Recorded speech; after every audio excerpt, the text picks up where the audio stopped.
The tape, let's grind. Shut up. The tape.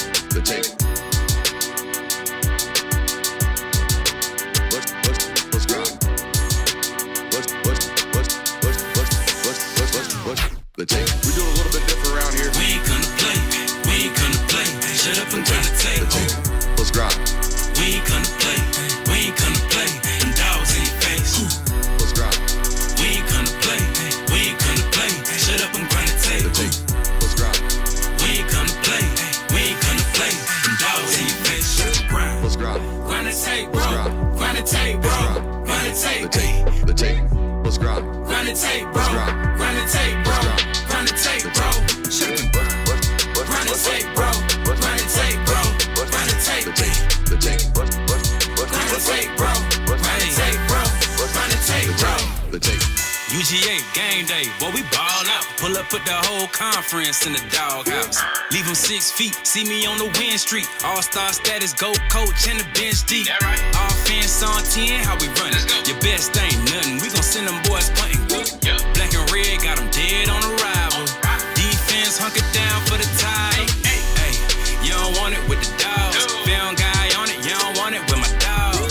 Break it down, play by play, that's the day-to-day. They know we ain't come to play, boy, it's UGA. Kirby smart, I cannot play the fool. Back to back, we did not come to lose. Back to back, like we got something to prove. Pay your dues, dog nation on the move. What's up? We do it a little bit different around here. We ain't gonna play. Shut up and grind the tape. The tape. We ain't gonna play. Them dogs in your face. Let's grind. We ain't gonna play. Shut up and grind the tape. Shut up. Let's grind. We ain't gonna play. Them dogs in your face. Shut up and grind. Let's grind. Grind the tape, bro. Grind the tape, bro. Grind the tape. The Shut tape. up and grind. Let's grind. Grind the tape, bro. Grind the tape, bro. Grind the tape, bro. Shut up and grind. Grind the tape, bro. Grind the tape, bro. Grind the tape. Shut up and grind. Grind the tape, bro. Grind the tape, bro. Grind the tape, bro. Shut up. The tape.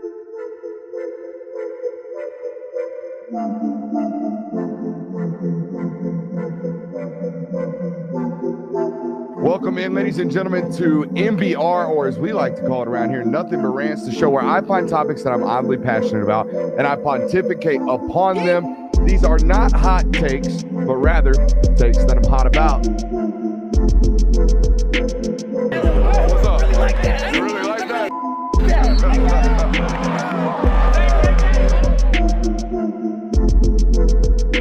Let's shut up and grind some tape. What is up, ladies and gentlemen? Welcome in to the Film God Network on a fabulous Wednesday evening. We got a loaded show for you guys tonight. It is Wednesday, which means we've got What If Wednesdays coming to you. Who's on upset alert? Who needs to win the most underrated games of the week? And we've got some news that we need to tackle on tonight's show as well. But I want to open with this. I am an SEC homer. You heard me. You heard me loud and clear. I'm an SEC truther and believer. I'm not going to sit here and tell you anything otherwise, okay? I am very, very much so biased to this conference, and I'm not afraid to let you know that. I love this conference. I do believe it is the best caliber of football, because why shouldn't I, right? 25% of the NFL's active players come from this conference, 10% more than any other conference in the world of college football. 60% of the college football titles in the college football playoff format have been won by this conference. Am I biased for believing that the most talented teams who win the most titles are most likely to continue to do so? Is that not necessarily sound logic? I don't believe so. I think it's rather sound logic. Since when does trusting history and trusting your eyes make you wrong in this discussion of who the best teams are? Since when do you not apply that the difficulty of path might impact the week-to-week outcome? That seems like it would be rather sound knowledge or rather sound thought processes, right? Yes, the difficulty of path certainly does impact the week-to-week outcomes in this sport. Just seems, or at least to me, that we've opened up the playoffs with one purpose, or at least we did open the playoffs from a 14 playoff to a 12-team playoff for one known purpose. the chase and the pursuit of more money. We all agree with that. Like, they can hide it behind whatever they want as to the reasons we went from 4 to 12.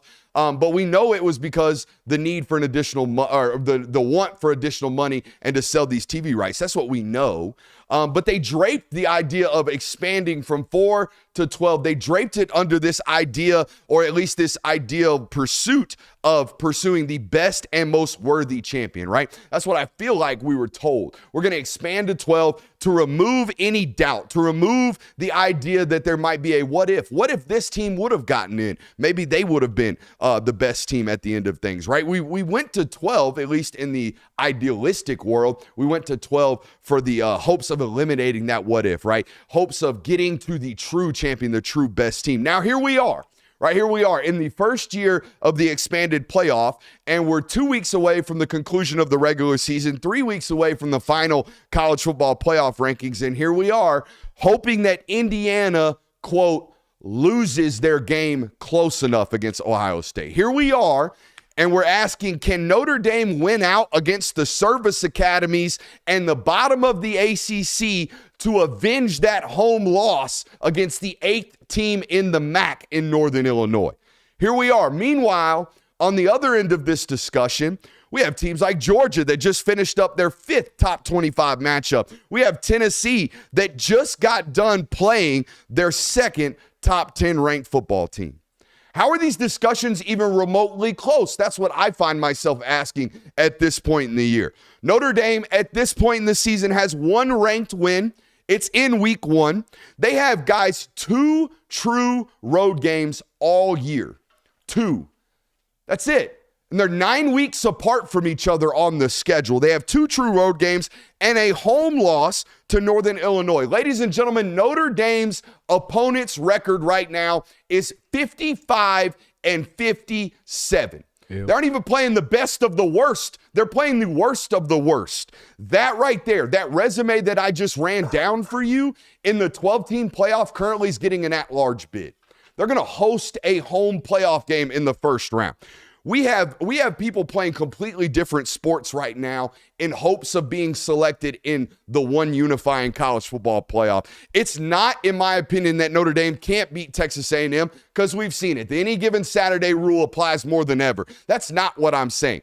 It's that Notre Dame gets to go to Texas A&M and beat them week 1 and then spend 10 weeks at home in South Bend playing again the service academies and the bottom end of the ACC. Meanwhile, Texas A&M's got to go redo that thing 8 weeks in a row, it seems like, in the Southeastern Conference. It's not about whether or not Indiana or asking Indiana or whether or not they can win one football game. It's about comparing Indiana to some of these schools that you're making walk through hurricanes and then bitching that they came out with a couple of busted windows. That's what I feel like we're doing. Meanwhile, Notre Dame gets to take a Northern Illinois-sized shit on their home field and then just went out and they get to get in. It's just very, very weird to me. That's where we're at nowadays in the world of college football. Welcome in, boys. How we doing? Straight up Amber Heard it. Amber Heard it. Cleveland Steamer right on the home field logo. Disgusting. Gross. Maybe they paid for indulgences and then the committee forgave them for their sin of the disgusting loss against NIU. You know, Father, forgive me, Father, for I have cheated on my wife in front of national television and lost at home against Northern Illinois. I apologize. That's on me. Say a couple Hail Marys, you'll be all right. We'll get you in the college football playoff at the end. It seems like it. Yeah. Ugh. Welcome in. We got a loaded show for you guys tonight. What If Wednesday? Who's on upset alert? Who needs a win more? Underrated games of the week. Make sure you're absolutely slamming that like button and damn sure make sure you're subscribed to this network. I want to give a quick shout out to our friends over at Better. If you're looking for a place this season to enter college football player props, Better is the place to be. If you enter promo code Brooks right now, which may or may not be up on your screen, if you enter promo code Brooks over there on Better, you will get a 100% deposit match up to $250. Again, that's promo code Brooks. All you got to do, enter more than or less than key college football props. We're going to give a play out tomorrow, and we're going to talk about some delightful plays in the local hour of this network. Guys, I need you to head over there and support those who support us. Again, promo code Brooks, 100% deposit match up to $200 over there on Better. It's a great time to be over there, and it's a great time to be on this network, boys. We're climbing the ranks. I haven't checked the subscription numbers today, but we're inching even closer to 38,000 subscribers. Actually, 37,000. Excuse me. From my screen right now, it says 36.8. That's all right. We're 36,837, I think is what I just saw on our YouTube studio. The goal for this week was to get to 40,000 subscribers by end of Sunday night as a little birthday gift to yours truly. I don't know if we're going to get there. I hope that we do. Make sure you're hitting that thumbs up button. Let's get into these news and noteworthy things to talk about today, guys. Obviously, a big football game this weekend in Columbus, Ohio, between the undefeated Indiana Hoosiers and the Ohio State Buckeyes. Ohio State starting center Seth McLaughlin, formerly of the Alabama Crimson Tide, going to be out the rest of the season, boys, with a torn Achilles. I have obvious thoughts on this one. I want to open up the floor with you guys' thoughts. I mean, it's a huge blow for Ohio State, especially at the center position, because it's not exactly a plug-in. Like, losing an offensive lineman is a big deal anywhere.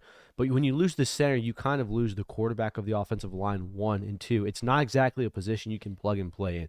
You can't really interchange guard. You can interchange guards. You can sometimes interchange tackles. Sometimes with centers, it's not as hard to do. So it's a big loss for Ohio State's offense. Hey, good news. Skinniest player comp I've ever gotten in my life. Someone said I look like Randall from Monsters, Inc. We'll take that one. We'll take that one all day. I think you were trying to insult me, but last I remember, man's super skinny. Yeah, he did say it was not meant as a knock. Oh. So not trying to insult you. Didn't take one. What are your thoughts on McLaughlin being out there, Jonathan? I mean, losing a starter in one of these big games ahead of that one, especially for the rest of the season, that's Especially certainly not midweek, ideal. too. Midweek, during the time where you're going to be playing your most important football, certainly not ideal. But I would also say, like, if you want to analyze it just in this game, I don't know that this is going to be some massive loss. Like, it's not a make or break type of loss for Ohio State. I think Seth McLaughlin is a great football player. I know people remember him for other reasons, more specifically what happened in the Rose Bowl last year, but he's been a good player for them this year. So losing a starting offensive lineman is never good, but I don't think it really hinders my opinion on how this game is going to go. Yeah, for me, it's obviously a big loss. He's been playing really good football this year. However, this football game boils down, in my opinion, to how many points can Indiana muster up against Ohio State's defense, because I think Indiana's defense is going to be drinking through a fire hose on Saturday anyways, boys.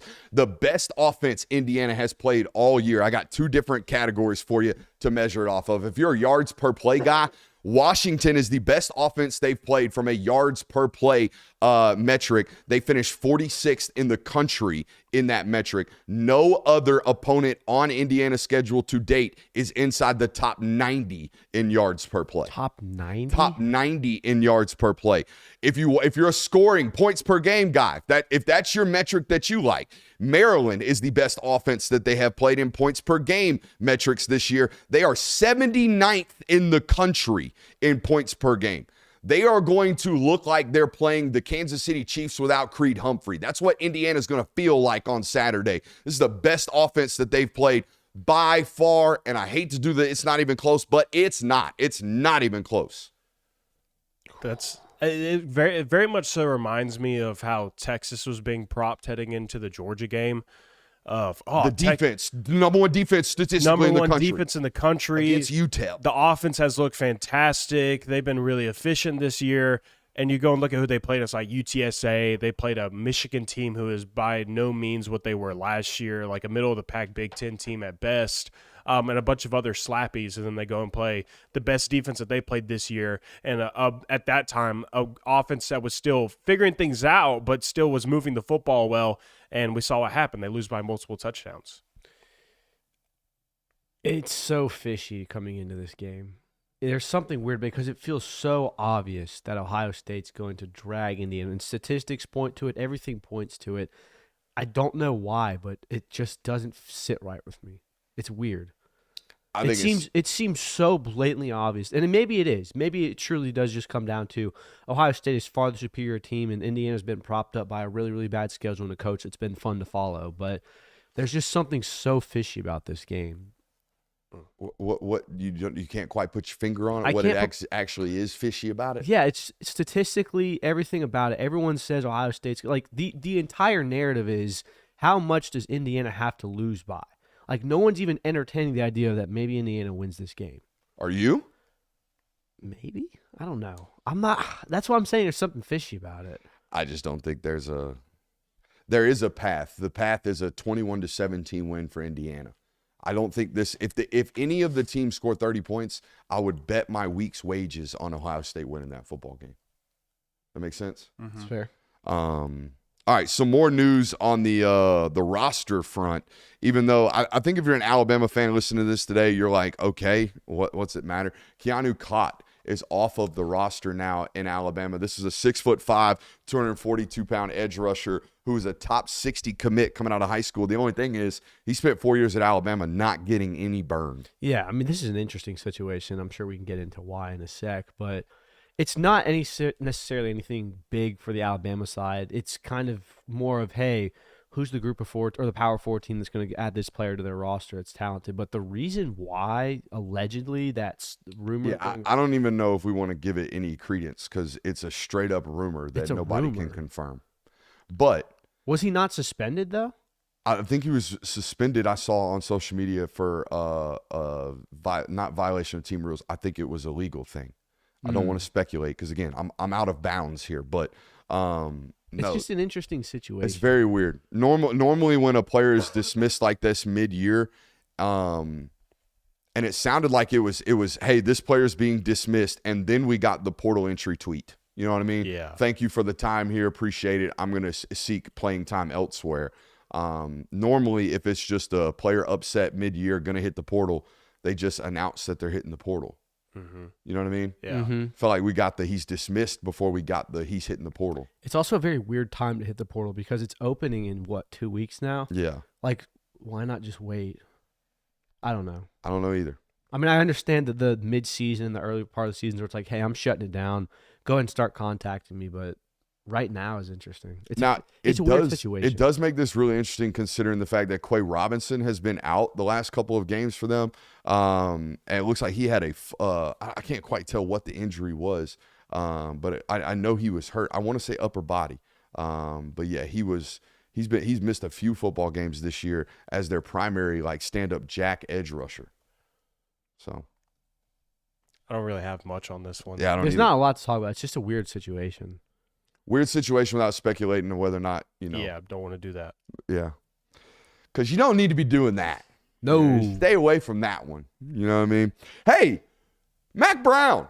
He's back, dude. Mack Brown. He's coming back. What do you think about this? Mack Brown Turn announced up the today he is going to stick it out at North Carolina. Definitely going to come back next year and coach if you allow him. The revenge tour, baby. This was my immediate thought though and this reminded me of what Nick Saban said when he retired. Of the moment you start doing the thing of I'm coming back for next year, that also means you're telling recruits I'm here for next year, but you can't give any incoming recruit confidence of I'm here for the next 3 years, I'm here for the next 4 years, I'm going to be your head coach for your entire career. So as soon as you start doing that, I feel like that's your sign of time to cut it off. Either whether it be from Mack Brown, and I know it'd be a tough call from the administration to tell that guy that you no longer need to be the head coach here, but it seems like it is time, and it's been time. Yeah, I mean, there's no doubt that Mack Brown is in the latter stages of his career, and I think everyone thought, including us, that this would be the year where he's like, all right, I'm going to hang it up. So, I mean, the fact that he's coming back for 2025, one, shows how much he loves football, and two, very interesting. What? They're ranked 12th right now in the ACC in recruiting. It's bad. 54th nationally. Bryce Baker, I think you guys have heard my opinions on Bryce Baker ever since I've seen him since he was 15 years old. Bryce's dad, we got to get out of there, man. We got to go. I know they've done a really good job of developing and getting their actual quarterbacks into the NFL, but nothing around that program right now tells me that you're going to be able to survive everything that's overcoming that program right now. Come back, Mac. When you doubt him most, that's when he shines. And maybe this is why he's coming. I think Bryce Baker is an immediate walk-in-there difference maker. That's my opinion of him. Also, when Lincoln Riley starts sniffing around you, I think my quarterback evaluation is kind of stamped and verified then. Bryce Baker was the one that they were about to do. Instead, Hassan Longstreet got interested in USC. So this was USC's third quarterback on the board. This is my 4th, 5th guy in this 2025 class that's loaded. I love some Bryce Baker. Well, and to Bryce Baker's credit as well, of if there is one thing that UNC has done a really good job of, it's developing quarterbacks into desirable NFL prospects. They've had multiple of them over the years. And so while the surrounding cast may be iffy, shaky, like you might be banking on some transfer portal acquisitions to make sure that the offense is doing what it needs to be, they develop quarterbacks and they at least put them in front of eyes of people who are like, oh, that's an NFL prospect right there. I'm excited to see it, Dave. I'm excited to see him bring North Carolina back to national prominence. Did you guys have any lingering thoughts and opinions on yesterday's rankings? I know we kind of dumped the clip yesterday during the live show, but did you sit on anything over the last 24 hours that you feel a little different about? Yeah, I mean, when you do this line of work and you immediately go on air right after the rankings come out, there's so many reactions that you have that are kind of emotional and kind of knee-jerk. And I stand by most everything I said yesterday, but it's also when you have a day to think about it and the dust is all settled on it, you kind of look around and say, okay, a lot of this stuff will probably work itself out. The committee has not done itself any favors in the way it's set things up. And a lot of the things that we've heard from the committee talking about is very concerning. And ultimately, I do think that you're putting yourself on a crash course for the SEC and the Big Ten to ultimately say, all right, fine, we're going to go make a Super League if you're going to do this. But I'm still in the position of right now, I feel like it's going to work itself out, or at least I hope it will. Because last year was the anomaly of it all, where there truly were 6 teams where it was like, which one of these 6 do we only have 4 spots? Which one of these 6 are playoff teams? And you could have made an argument for all 6. So I don't know if it's going to turn out that you're going to have 14 or 13 teams and one's going to get screwed going home. But I trust, or I hope at least it's going to all work out. Oh, I don't have any trust. I don't feel any different really than I did yesterday. Oh, no, the trust isn't within the committee. It's within the sport itself to sort itself out. We're just the sport itself will leave us 12 teams. I hope. That's what we're hoping That's for. my hope and trust. Man. I don't. You will not find me using trust in the college football playoff. Big in the same trust. Sentence. It's not the committee I trust. I feel it's the same exact way about it as I did yesterday as I do right now. I do too. I just can't get past the idea that they seemingly do not care about strength of schedule. And we're trying to figure out who the 12 best teams are, and I mean, not who the most deserving teams are. It also really, really concerned me that every time Ward Manuel gets up there, he starts talking about, we're watching the film. He's lying. We're watching the film. We're watching liar. these games. We're watching every single one of these games. Do you know how much time is required to watch all of these football games? Mm-hmm. Are you serious? There's no way. There's nobody on earth watching every single snap of football games. If they are, they're just lying to your face. And I mean, what are the odds that the public and the media and everyone bullies the committee into changing the way they think? Because this kind of happened last year. And I know we always talk about don't use last year as an example, but we've shown that the committee will eventually listen to people if they complain enough. I mean, we're only in week 3 of the rankings. There's going to be 2 more games before we even have another set of rankings, and then conference championships before the official rankings come out. So we're only really halfway through this thing. What happens if people like us in the media and the rest of the public world goes, they're not looking at strength of schedule. This is ridiculous. You have to look at strength of schedule. I mean, what are the odds that you kind of bully the committee into saying, hey, maybe we need to take this into an account? I do think it matters who's complaining. And I think that's what people need to be paying attention to. Like, people can say what they want about Paul Feinbaum, but when he's getting on the microphone for the 2nd week in a row and talking about Georgia's ranking and how he's displeased with it and how he's calling the committee a joke and how Kirby Smart is getting on the microphone and saying it's unjust. Like, same thing when Kirk Herbstreit week after week after week. I think Florida State named Kirk Herbstreit in the lawsuit. Yeah. Yeah, y'all had Kirk Herbstreit dropping F-bombs last year saying Florida State should not be in the playoff. And everyone said, well, they're going to be 4 all the way up. They were number 4 all the way up through conference championship week, and then they dropped out. So, yeah, it So, I mean, matters who is doing the complaining. Like, when those types of people start saying things. Yeah, and I think you hit on the right word. It's not coaches. I don't think they really care about coaches complaining, because if it's Georgia complaining this week, when they put Georgia in, it'll be the next team that's complaining. What they really care about, I would imagine, is what you're talking about, the voices of college football expressing their opinion. Yeah. So, I mean, there's that's kind of where my hope is, that we're eventually going to be so ruthless to the committee, and everyone in the media space is going to go, what's going on here? There's no consistency. The important things aren't being measured. This is just a record contest, to the point where at least the committee, because you'd have to imagine they hear this, will begin to say, all right, let's start looking at this and actually really make these decisions based on what the public wants. It's What If Wednesday, and I'm going to let you know right now, every single one of my what ifs, not every single one, but most of them, put the college football playoff in absolute paranoia, just complete pandemonium with most of these what ifs, not including this one. What if Arizona State wins out, boys? Would this be my greatest ever early take? It'd be a really good one. It might be the best one of the season for you. This might be Best up one of the there. season for This sure. might be up there with Carson Beck leads the nation in third down completion percentage. Yeah, preseason. Yeah. That was a nuts call That for was a that to good one. ultimately happen. It's either that one or Buddy from San Jose State being an absolute fraud. Absolute fraud. Because I don't think the San Jose State, people didn't come into the season saying hey, Arizona's going to be good this year. But I raise you with a preseason top 20 ranking of Arizona, the Wildcats, now 4-6, not gonna make a bowl. Shout but out that was Noah also- Fafita and McMillan. Yeah, that was Noah Fafita and the Teatro McMillan hype train. And they had a really good record last year, so you couldn't punish them for that. I don't think anyone looked at this and said, hey, Arizona's going to be a team to watch this year. But I if would they- definitely say that Arizona State's your best take of the season. By win out, you mean also win the conference championship, right? Yeah. Yeah, that'd be one heck of a call. I didn't see Arizona State flirting in anybody's college football playoff rankings. Now, they weren't yours either, but to say that you stamped them early on in the year might have been a little... Ooh, I just thought about one. My Penn State makes the Final Four. It ain't happening. It's looking.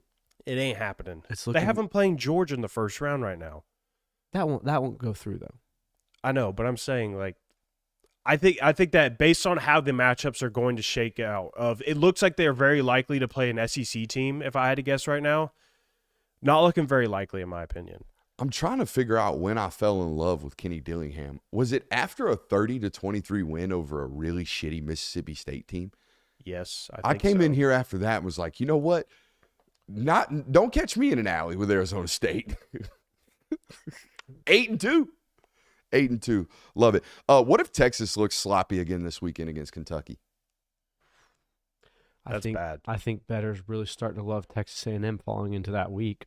And I think that Texas A&M becomes an absolute must-win for you. You're not one of these teams where it's like, you can sneak in with the 2 losses because your record and the wins you have. Texas is, you are a 1-loss team in the playoff or you're not in the playoff. There's no alternative. And I mean, obviously, they would win they would be in the conference championship if they're a 1-loss team. But I don't you think if with- they lose one more game, they're out? Because that was going to be one of my questions. I would have to say so. I mean, if you have 2 losses, at least teams like Georgia, Ole Miss, Alabama, Tennessee, they have 2 lost games, but they have good wins to supplement it with.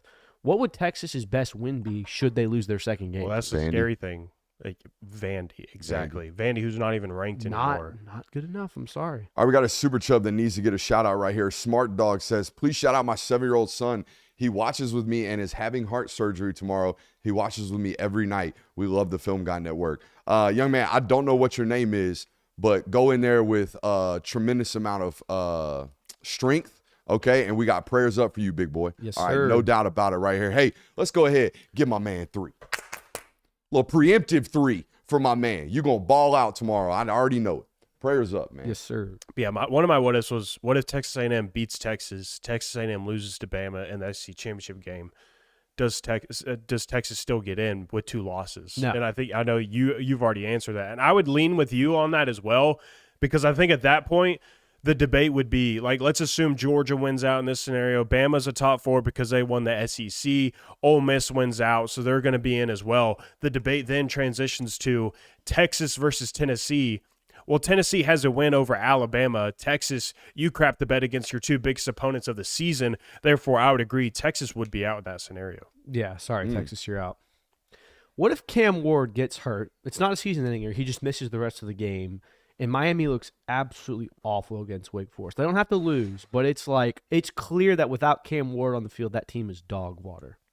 Is he out for good No. He just misses the rest. He's got concussion. and they win? Yes. Nah. Doesn't Move matter. on. Doesn't matter.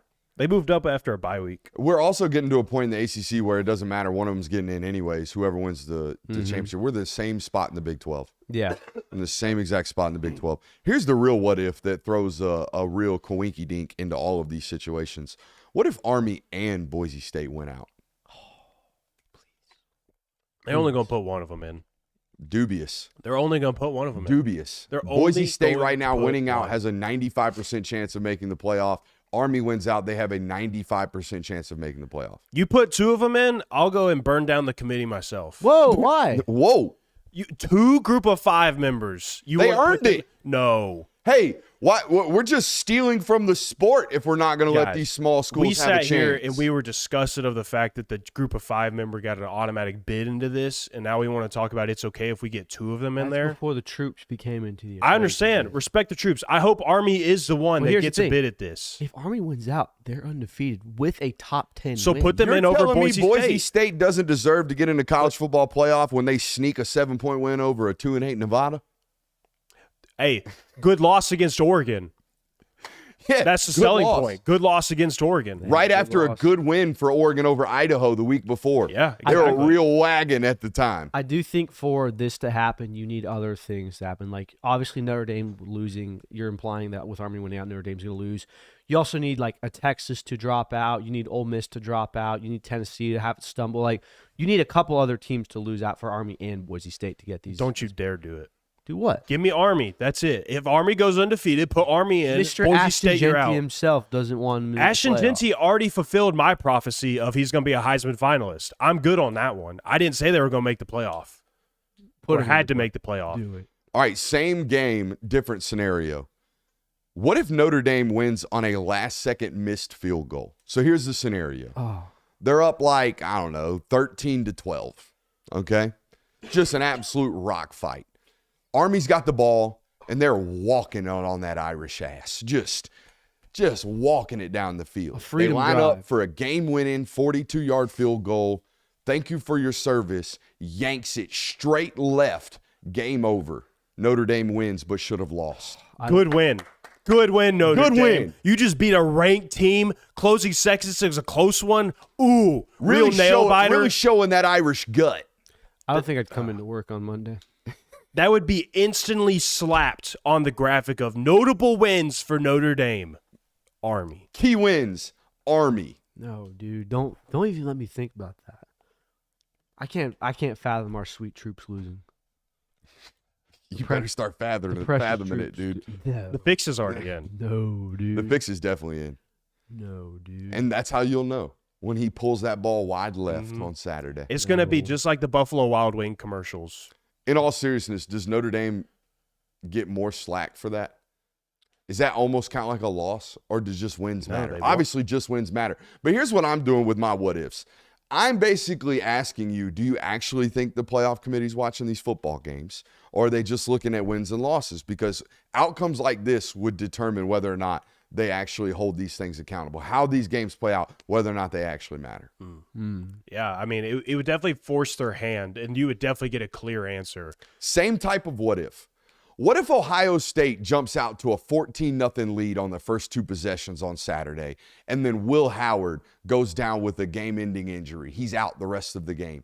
And then Indiana crawls back into it, but Ohio State wins with a late field goal, like 17-14. So there you have it. Indiana gets their close loss that everybody's saying that they need to have to keep their college football playoff committee hopes intact. But it only becomes because the anti-Will Howard deep state took a day off. I was gonna say your anti-Will Howard narrative gets shot to hell if him going down has that much of an effect. Yeah, on No, the I'll other just team. shit on the quarterback's coach for not having the backup prepared. That's what I'll do. Are you gonna I got pivot? spins for everything. He's That's gonna how this spin it. take business works. I The mean, unfortunate scenario in that is the committee would treat it as if the injury never happened, I think. Just based on my gut feeling of how this would go of, oh, it was a close game. One player doesn't define an entire football match. There's still a defense on the field. Like there's, so I don't think that they would really use that too much and determine Indiana's fate based off of a quarterback getting hurt. I think at the end of the day, enough people are gonna say Indiana did what we asked them to do. Starting quarterback or not from Ohio State. They came crawling back and lost that game respectfully. They put up a good fight against Ohio State, so I don't think it has as much of an effect on the rankings as we Until they believe got to it go would. face Hudson Card next week. Now that's a different story. Who's Hudson Card play for? Purdue. Nice. 1-9 Purdue. Yeah. Disgusting. A damn wagon. Turn me One of up. Notre Dame's 2 just absolutely brutal road games at Purdue and at USC. Mm-hmm. Just notoriously known for just being just a madhouse. Well, you know, Brooks, while SEC teams are playing UMass, some Big Ten teams have the unfortunate scenario of having to play a ninth conference game against the Purdue Boilermakers. You're getting and I into it on mean, Twitter you got to today. do so in November too, dog. and it's like 35 degrees up north, and that's real Cold weather, man. Chilly. Yeah, I mean, cold weather. it's rough. I do have a what if, though, based around this game. What if Indiana's not the bad guy in this situation? Mm. Like we've all talked about in the entire consensus. Yeah, Notre Dame's the evil one. No, not even that. We've all had the consensus that, Indiana does not belong here. Indiana's ruining the college football playoff. They're making things so much more difficult. They haven't played anyone. They don't deserve their ranking. They could make things so very easy on Saturday and just beat Ohio State. You think that makes it easy? I think it makes it easy because Ohio State has 2 losses at that point. Ohio State has 2 losses in a top 5 roster and a good win over Penn State, Yeah, but and they enter this 10-2 discussion. What would be Ohio State's difference in resume between them and, let's say, Texas loses to A&M, or them and Tennessee right now? A Texas 10-2 loses- Ohio State versus Texas has no top 5 win at all. so Ohio State would go, is what I'm saying. That's so you, fine. you but think this but- would make this easier? I think this makes it. But you're cementing Indiana at that point, and then the argument of Indiana, the teams that are in the playoff right now that don't deserve to be there at all. You can't say anything about Indiana if they are undefeated and have a top 5 win on the road. Whoever wins that game Saturday is cemented anyways. Yeah, but the loser is the one that. I mean, we're still going to try to cement Indiana even if they lose. That's my whole point in this. Not If if they- Indiana wins, if- it makes things so much easier. If they lose and they're controlled the entire game, I don't think they get in. If Indiana wins, it makes things easier for Indiana. Correct. Because nobody can sit there and criticize them anymore. But it throws a whole nother 10-2 into this mix, and a quality 10-2 into the mix. Correct. That would be my counter to that. Is I think it makes it far more difficult for other, particularly SEC 10-2 teams. Yeah. I don't know. I part of me just thinks that if Indiana wins, it's going to cement at least one team and make that easier, and it'll push Ohio State to the back. We saw Georgia get dropped after they got their second loss. Tennessee just got dropped after they had their second loss. Like the committee has shown you traditionally that when you get your second loss, you drop out of the playoff. It doesn't matter where you are. So that's where I'm kind of thinking now. Now, I mean, you have to earn your way back in, and it might be too late for Ohio State to do that, but what the committee has shown you throughout these last 3 weeks is that if you're a one-loss team and then you lose a game, you get your second loss, you are out of the playoff from that point, and you have to earn your way back in. I don't know why they wouldn't do the same thing with Ohio State. It's a fair point. Now, again, you're leaving the trust in the committee, and that's I don't want to do that, but that's just what my instincts tell me, what history the last 2 weeks have shown. If you get your second loss, you're out. Doesn't matter. They would do the same with Texas if they lost to Texas A&M. Would have neither Colorado or BYU make it to the Big 12 championship? That would mean Arizona State and K-State are playing each other? Iowa State also Ugh. is still in the The mix as well. Cyclones. Still doing it with this, huh? I'm not doing nothing. I'm proposing a what if BYU or Colorado, neither one of them make the conference championship, neither one of them make the playoff, and then you're sitting there looking at Iowa State potentially making the playoff, or Arizona State also making the playoff. I think all it would do is make the I got a playoff less. question. I think all it would do is make the playoff less interesting because Colorado and BYU are 2 teams that have been kind of given love to the national media. Kansas State and Iowa State have taken a back seat these last 4 weeks. If they pop back into the playoff, no one's really going to have any idea of who they are or what they are. I So, would love for somebody to find me the one quality win Iowa State's got. They don't have one. They don't have one, but it wouldn't matter. They would win the It conference. wouldn't matter because they would win the conference. And I they'd be know, in. but you know what I'm doing. Thank you, conference bids. Yeah, that shit needs to go. I mean, what in the world? Sorry. Best wins week 2 against Iowa by 1 point. Get Hey, that. Iowa's an offensive juggernaut. Some this people year. think Iowa State's top 15 team in the country. Interesting. What if Army beats Notre Dame, Florida State beats Ole Miss, and Tennessee loses to Vanderbilt? Florida State beats Florida who? beats Ole Miss is what you were doing. Florida beats Ole Miss? Yeah. You said Florida State. Oh, sorry. Yeah. Florida beats Ole One more Miss. time. What if Army beats Notre Dame, Florida beats Ole Miss, Tennessee loses to Vanderbilt? I mean, it makes it really easy to decide who the Oh, teams Army are. and Boise getting in no matter what. Yeah, I mean, at It that would point, throw a loop in everything. Notre Dame's probably out. Ole Miss definitely out. There's your third loss. Tennessee definitely out. There's your third loss. I mean, it makes the who's out discussion a lot easier, but it clouds the who's in because then it's like, well, I guess we got to put Army in now. You would have potentially 3 spots open up in that scenario. That'd be pretty cool. Should we transition into who needs to win more? Or do we have more what ifs? I've got one more what if. Come on. What if Charleston Southern beats Florida State? Do you have to fire him at that point, or is this season such a wash that no matter what happens, you got to give him I a would say shot? We're spoiling who needs to win more, but I guess we can do this right now. We can transition You lose to Coastal, and you might just have to eat that money. I'm sorry. I think it's like $60 million, but you might have to. Is there? There's not a spread on it. I don't think. I think the line I saw was 33.5. 33. That's implying that Florida State's going to score 34 points on offense. Ain't no way. I don't care who they play. That team ain't putting up 30 points. There's no way. So, All right, who needs to win more on Saturday, Indiana or Ohio State? I'll make the case right here. Indiana's bar has been so obviously set at just lose. Just lose by the spread. Don't lose bad, and you're okay. 31-17, according to Greg McElroy, gets them into the college football playoff. Yep. So, by definition, You don't even have to Ohio win. State has to win this game. Indiana doesn't even have to.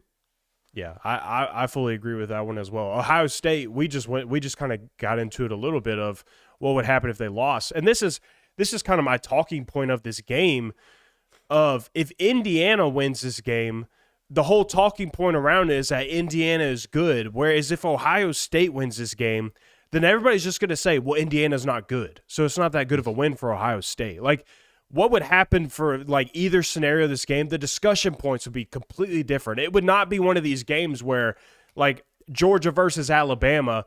Oh, those were 2 really good teams. Alabama beat Georgia. No, if Ohio State beats Indiana, everybody's saying, well, Indiana was a crappy football team anyways. They did what they were supposed to. But if Indiana wins, then it's, well, Indiana was really good. I misspoke, by the way. Florida State's playing Charleston Southern. I had the wrong South Carolina directional school that they're only favored by 34 points against. it's okay, man. I went with Ohio State because I don't see how, if you get your second loss, how you're just still going to be in the playoff discussion. Indiana can lose this game, and it's still very much, we all talked about it, just lose by less than 20, lose by less than 15, whatever the number is, you're still in. Like, Indiana can absolutely lose this game. Ohio State, on the other hand, I think if you lose, you're out of the playoff. Yep. That's so weird to me that one team going into this has a 1-point loss on the road to Oregon and a convincing win, a closeout win against Penn State on the road. And the team that I just talked about, who's beaten a top 5 team and lost to the number 1 team in the country by 1 point on the road, is in a must-win situation, whereas the other team on the other side of the football only has to lose by 14 points to get into the college football playoff. Yeah. Asinine. It's an imperfect system for sure. Who's got to win more this weekend, Florida State or Clemson? My answer is both. Clemson plays the Citadel. Florida State plays Charleston Southern. Florida State losing to Charleston Southern would just be par for the course at this point. I think it would so, just yeah. be, another one. Another loss on the schedule is what it is, my guy. Like, whatever. Like, that's just how this season is. If Clemson loses to the Citadel, who know? I don't even know what would happen to that football program, of what kind of outbursts there would be, what the takes would look like. They're setting a fire at the bottom of that slide and sliding Dabo down it. Yeah. Like, this was supposed to be an ACC championship, potentially playoff national championship team that Clemson had. Now, I get that it was supposed to be that also for Mike Norvell coming into the season, but things quickly derailed there. We had ideas that maybe in week 5 that, hey, maybe Clemson's actually really good. Now, obviously, the schedule benefited them in that, but if you come out here and you lose to the Citadel, people are going to really be looking at Dabo Swinney like, is he the answer anymore? I mean, they already started doing that when you got handled by Louisville in Death Valley. So I think Clemson absolutely has to win this game more. Let's take a break for some super chubs right here. Bill Villy says, feels like losing late in the season is still bad. No, 100%. Absolutely. Everything that happened in September right now, apart from decent wins, doesn't count. If you lost in September, people are like, oh, who cares? Northern Illinois. Heisman hot take. This comes from Bennett Spear. Travis Hunter shouldn't win the Heisman unless he wins the Blitnikoff or the Jim Thorpe. Maybe both. I'm not impressed. Jesus Christ. Whoa. I gave you guys shit for this one yesterday. What does a man have to do? I mean, we haven't seen anything like this. I know y'all think us like, oh, well, there's that Miles Jack situation. I think Miles Jack had like 20 carries all year long, had a game where he was a lead carrier in that what? Jabril Peppers. Jabril Peppers is like, okay, he returns punts and plays safety. Cool. He does backflips at the end of games, too. Yes, he does backflips at the end of the games. It's like, we've seen this before. No, we haven't. This guy is a top 10 wide receiver statistically in terms of talent, probably a top 5, maybe top 6 receiver in college football right now, and he's a top 3 corner in the sport, and he plays 180 snaps a damn night. No, we have not seen anything like this before. And, oh, by the way, everyone told us they got to actually be worth the shit this year for him to win a Heisman. They can't go 6-6. Dude, might be the favorite right now to win the Big 12, mostly because, or large due in part because of the way this guy is playing football. I hate to do that to you, Bennett. No, there's nothing left for this dude to do to win a Heisman. Now, he has won it. To be fair, Travis Hunter is not statistically a top 10 receiver, but he's in the top 15, and that's extremely impressive. Did you know that Ashton Genty is already Power 4, he's top 10. Did you know that Ashton Genty has already outperformed every single the last 5 Heisman winning running backs? Awesome. The last 5 Heisman winning running backs all came from the SEC, right? He's already outperformed all of them. But they all came from the SEC, correct? No. Who's the non-power 4? Reggie Bush. Who's the non-power 4? There isn't one. Just saying. I'm just saying. Well, I'm giving the argument of we technically have not seen anything like Ashton Genty is doing right now either, if we want to go by that metric. Yeah, we have. In the mid-major levels, yes, we have. Okay. Who? I'll look it up right now. I don't remember the man's name. But exactly. We'll remember Ashton Genty, though. Because he's in a Heisman year where there's nobody worth putting him out of it. Okay. Apart from Travis Hunter. And that was my whole point yesterday. I didn't say that Travis Hunter, what he's doing is not special. I said that whoever wins the Heisman this year, it's a letdown in my opinion. I think either way, they'd both be quality Heisman candidates. It's just that you have a freaking unicorn on one, and Ashton Genty's having statistically the best season a running back's had in modern college football. I mean, it's unfortunate for him because Travis Hunter's going to get the nod. One, because his team is more flashy and it gets more media attention, and 2, because what he's doing has never been done before in college football. I guess we don't remember Rashad Penny's year. I guess we don't remember the year Rashad Penny had 2,200 yards rushing for San Diego State in 2017. What was San Diego State's record? Because that would play an effect. I guess we don't remember Melvin Gordon's 2014 year, do we, boys? No, we do. In the Power 4. In the preseason, though, I also said what the expanded playoff does is not only does it put a spotlight on a G5 team, but it also puts a spotlight on a potential G5 player being in the Heisman Trophy race. Standards have changed. But also, Melvin Gordon didn't win the Heisman that year because Marcus Mariota was playing out of his mind. Like, there's no quarterback playing out of their mind this year. Yeah, I wasn't crapping on Travis Hunter. JT the guitarist just sent us a super chub, no question. Thank you for that, buddy. Baby. Who's got to win more Saturday, Notre Dame or Colorado? I think it's an easy one. Notre Dame loses, they're out. Colorado loses, and then they just got to sit there and pray that BYU or Arizona State take a loss. And matter of fact, they might be in the Big 12 anyways because they're at one. Their second loss is out of conference. They only have one Big 12 loss. If they lost this weekend, it'd be their second Big 12 loss, which would put them in a 3-way tie with Arizona State. Or if BYU loses, they'll be in there, and Iowa State. So they're okay. Yeah, I mean, the answer is Notre Dame. Yes, Notre Dame, absolutely. All right, who's on upset alert this weekend, boys? I would start Not all at once. I had to find the list. Yeah, get Chill. through the notes, my man. I think that SMU versus Virginia is a testy one. Virginia's been on the upset alert list the last 3 weeks. Mm-hmm. The last 3 weeks. they They haven't quite pulled it out, but they've been close. They put you on alert. Tony Elliott. That's Watch out now. Colorado's on the upset alert list. Yeah, with I don't Kansas. think that it happens just because, again, Kansas has to give you 3 consecutive weeks of really, really good football that they haven't seemed to do all season. But, I mean, the line's at 3.5 still. Like, the fact that this is that much of a game and that spread is that low makes you say, oh, okay, this is definitely something to keep your eye on. Ole Miss has got a scary one this weekend at Florida. Obviously, Florida coming off that massive win against LSU, really dominating win against LSU.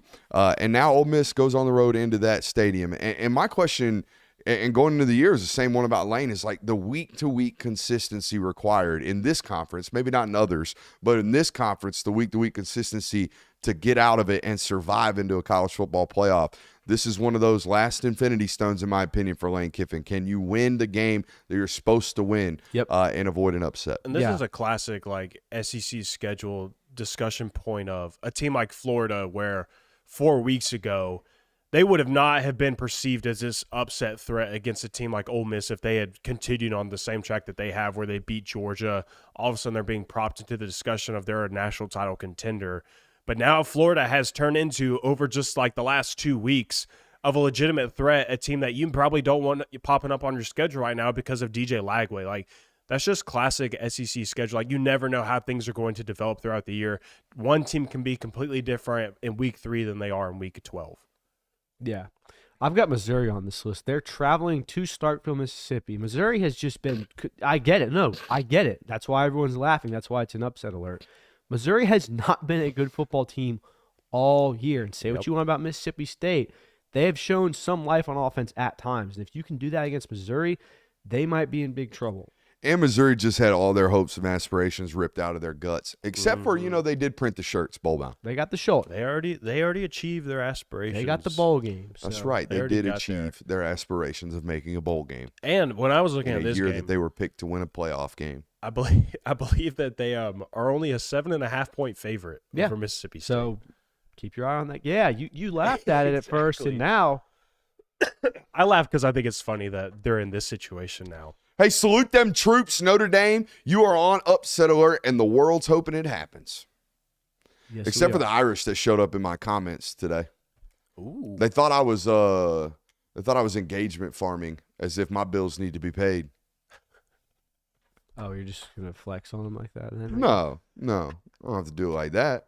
I mean, it's But, what you I kind of mean, just said. If you were big enough to know and be monetized on Twitter, you would know that Twitter doesn't pay shit money at all. They pay nothing.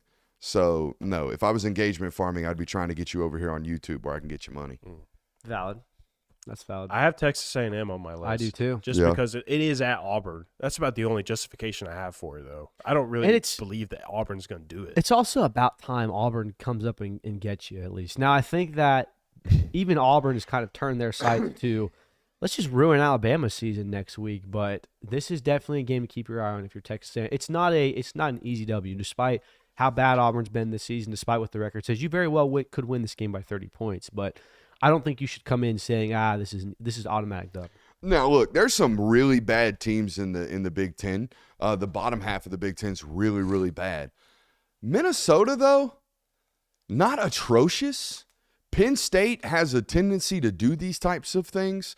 Penn State on the road at Minnesota this weekend, maybe on upset alert. Watch out. I think the last time Minnesota beat them was in 2019 during the Rashad Bateman. PJ Fleck emergency year, I guess is what you'll call it. Yeah, that would have been we rode Rashad Bateman to a top 10 ranking year. Yeah. Yeah. Rashad Bateman, state of Georgia prospect. Good for you know what? Good for Minnesota. Minnesota. Dude, I went through every M school without. Minnesota. There it is. Yeah. PJ Fleck, the best football coach who's also a certified cult leader. It's a rare combination, but do you think he takes the cake for that? I feel like there's one other. There had to be some shady stuff going on in the 50s. Yeah, I'm trying to think if there's any other like culty. Dabo has this. Yeah, vibe. I was about to say Dabo has this vibe to him. Dabo's kind of got this corner, held down. Like Definitely wins more games than Fleck, but College- Fleck does it a lot weirder. college football team by day, moonshine distillery by night.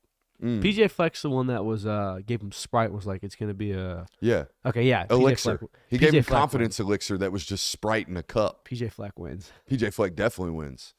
I feel like every time PJ Fleck comes up on the show, I feel necessary to talk about all the different culty things that he does. Can you imagine giving someone like this has never happened, but I'm sure it hasn't. But go to like find a college age person who's never tried Sprite in their life, and then give them a cup of that and say it's a magic elixir. That shit might work. Bro, if it's McDonald's Sprite, Dude, it's definitely working. Dude, the Mickey D McDonald's Sprite, when the syrup machine's working correctly, Oh, I had one the other day. I haven't hit had like crack. I haven't had McDonald's in a minute, dude. I get McDonald's quite The often. McRib's coming back. That might be enough Never to was get a you to go. McRib guy. I'm going straight 4 quarter-pounder patties, just the patties, large Diet Coke. No That's fries? my no fries, no none of That's that. a Psycho. dastardly McDonald's. Yeah, just that's my go-to Like- McDonald's order every time. Couple barbecue sauces if I'm feeling frisky. And you pull up at like 10:30 at night. Yeah, No- after the show. dude. No those bun or workers, After the show, I pull those up straight. workers are concerned about you. They are. Bro, I had one guy. McDonald's workers see a black jacked up Toyota Tundra pulling in, they go, God damn. It's this guy again. Get the patties out. No bread. And every time they're And like, the barbecue every time they're sauce. confused, they're like, "You just want the patties?" And I'm like, "Yes." For the 7th night in the last 45 nights, I want just the patties. No bread. No bread. Interesting. It's where all the carcinogens are, apparently. You don't even want to. It's- You don't even want to. It's in everything, It's brother. in everything, brother. It's McDonald's. Watch You need out for the carcinogens. seed oils. Not even like some lettuce on both sides. You know, No, some people no. substitute Straight for patties, lettuce. baby. Give me the meat. It's in everything. If you're going to McDonald's, just eat the McDonald's at that point. Rumors is it's just all-American ground beef. That's what the label That's called a says. rumor for a Right. reason. If they have to make a rumor that the meat is actually real meat, it's probably not. Underrated game of the week. What is it, boys? I'm saving mine for last. I'm 'cause trapping myself in a torture chamber this weekend. Get in there. TMJ I did Will. it. Trapping myself in the Wisconsin at Nebraska 5-5 Super Bowl right into the torture chamber. Give it to me. I'm thinking 10-6 going into the 4th. Whew, I'm all about it. It's a dark That's- place, but it's necessary. It'll get you in the right mindset. That's your underrated game of the week? Yeah. That's the underrated game. Absolutely. If you're not sitting down watching Wisconsin at Nebraska, you just don't love ball this weekend. All right, I'm going to give you a better underrated game. Vanderbilt heading into Death Valley under the lights. That's a primetime game.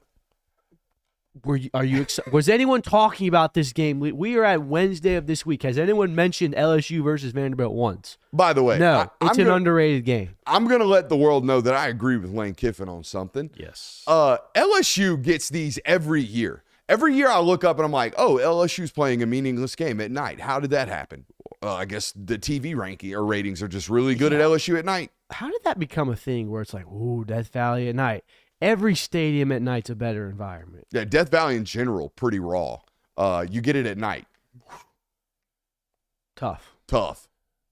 Is that your only one? I also have Texas A&M Auburn. We kind of talked about why. That game has, hey, be careful. Yeah, that's all cute and all. Those were some good picks that you guys made. I'm glad that you guys just kind of opened up this week's slate, saw some name brands, and was like, yeah, that's a good sleeper game. I have to flick that one on in between commercial breaks. This one's a main screener, though. I don't know how anybody missed this one. This is one of the most heated rivalries in college football history between state borders, between two schools that are very similar in mascots, Let him cook. different color schemes and everything. But it's an absolute barn burner every single time, and if you don't pay attention to this one, you might just miss out on an all-time classic. I mean, it's almost guaranteed every single time. Bowling Green at Ball State. What? That is the sleeper game of the week. Nobody's paying attention, but Bowling Green's got this tight end prospect. He might end up being a first-round pick. He's one of the top receivers in all of college football right now. He's putting like 130 yards per game right now. Say his name. Fannin Jr. is his last name. Woo! You say his name. That's what I'm saying. It's a sleeper game. It is the sleeper game of the week. Nah, I got it. I got it right here. I I'll got the trust you, sleeper Jay. game I'll be of the week sleeping for right that here. game.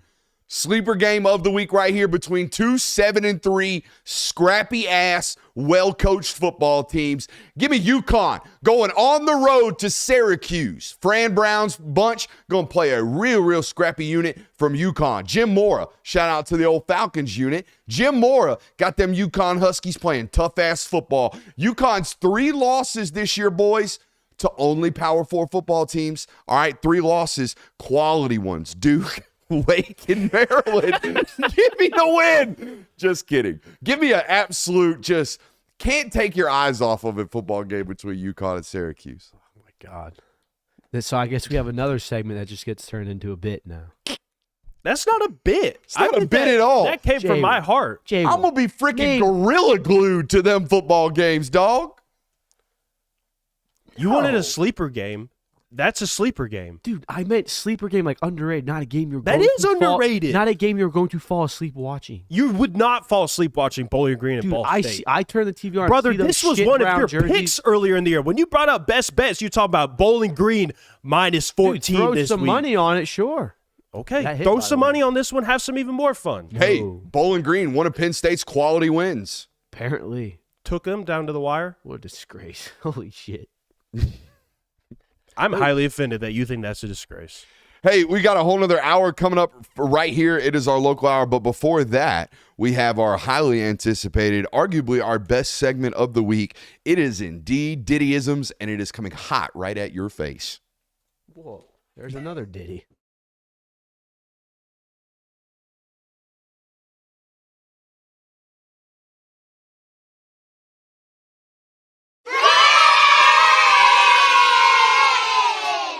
Let's shut up and let's grind. Get on him and finish and watch him suck his feet up. Okay, I want my unit on the inline of his body, the inside portion of his body right here. Such good body position. Great job, 69 and 73. We're hard off the edge. That is the hole that I would be pressing. Ooh, yes, sir.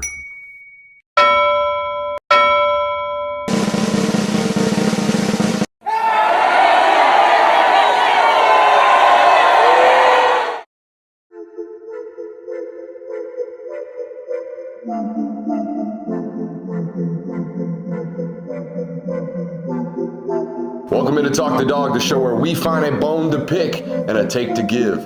These are not hot takes. These is dog takes. Can I talk that dog?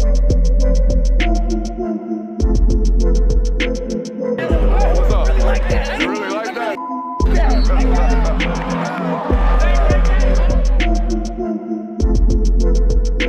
Let's shut up and grind some tape.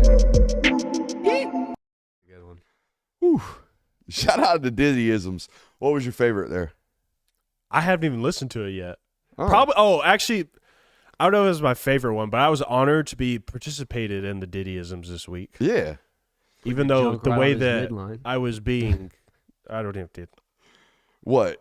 nothing. You thought you were getting a little... We need to get you. Was I getting a little aggressive? Not aggressive, but the verbiage used. Oh. You know what I'm going to do? Pecker to instep, man. Come No, on. that's not what you said. You Pecker said, down his You said midline. my unit.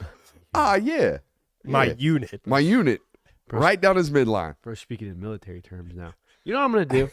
I'm going to go to Old Navy and steal one of those freaky smiling mannequins and bring it to the studio so that you can use that as your exhibit. Instead of So J-Will. you don't have to get poor Jay Will up there and everyone go, oh my God, look how tall he is. Someone said I violated his human rights last week. Yeah. That they mean, had to yeah. remind They went me that into J-Will was detail. indeed a human. I am human. Yeah, one of my favorites on the world. Oh, thank you. Yeah. Top 5 human, for sure. Not even on the OLI? No, dude, you're firmly that's- entrenched. Top 5. So that means Let's go. the 3 members of his immediate family, someone else, and you. Hey, that's fine That's with me. crazy. That's good on me. It's an man. elite list. That list gets tight real quick, all right? We love Diddyisms around here so much. So nice. Play it twice. Yeah. I got Let's to. do it. It was a quick one this week. Let's shut up and let's grind. Get on him and finish and watch him suck his feet up.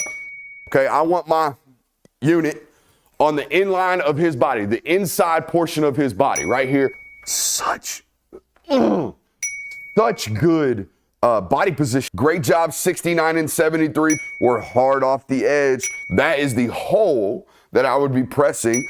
Ooh, yes, sir.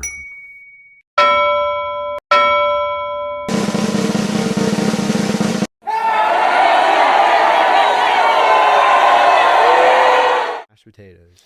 Welcome back in. We got a loaded local hour for you guys tonight. We're going to give you a fantasy update. We're going to map it out, best and worst case. Crap, I forgot to take notes on that.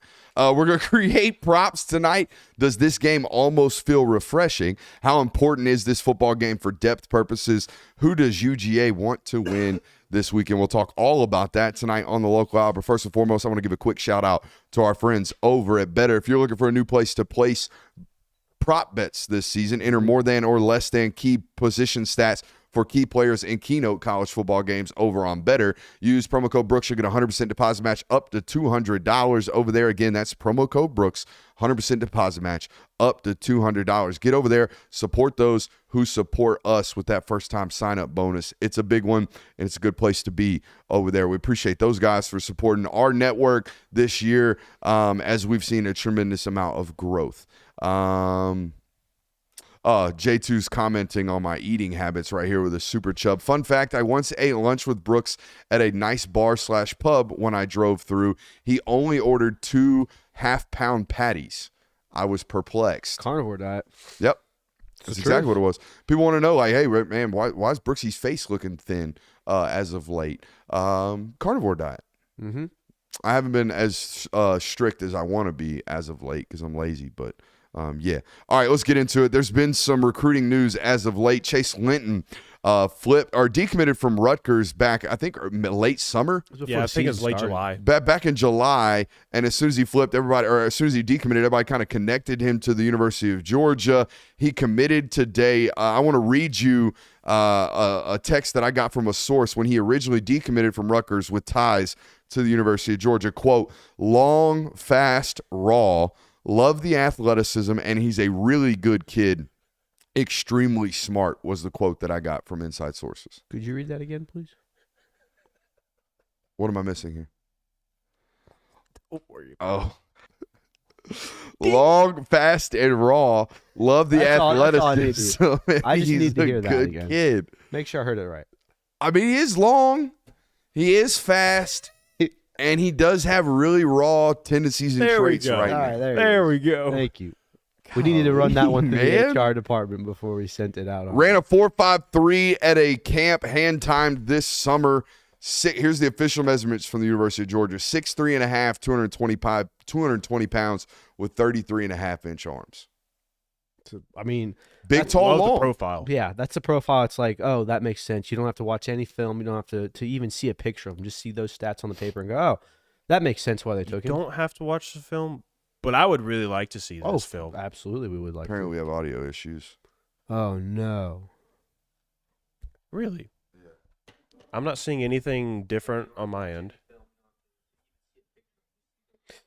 Well, in the meantime, while Brooks is checking that out, we can talk about how this episode has kind of been off the rails as of late, but I'm not complaining. Doesn't sound like we have audio issues. Doesn't either for me. Close out of page and open it back up work for me is what some people are saying. It's good now. Audio cord is fucked. Maybe I think a YouTube everything's thing. No, I think it was this right here. Oh, okay. I think it was the lav, but I think we got it corrected, so we should be good there. I remember seeing him as a really young football player. The North Atlanta played West Forsyth in the Corky Kell Classic 2 years ago, and you could tell then that this was a really tall and long and athletic football player who looked relatively new to football. And this isn't one of these like traditional powerhouse football programs. This is a football program that's gotten relatively competitive over the last several years.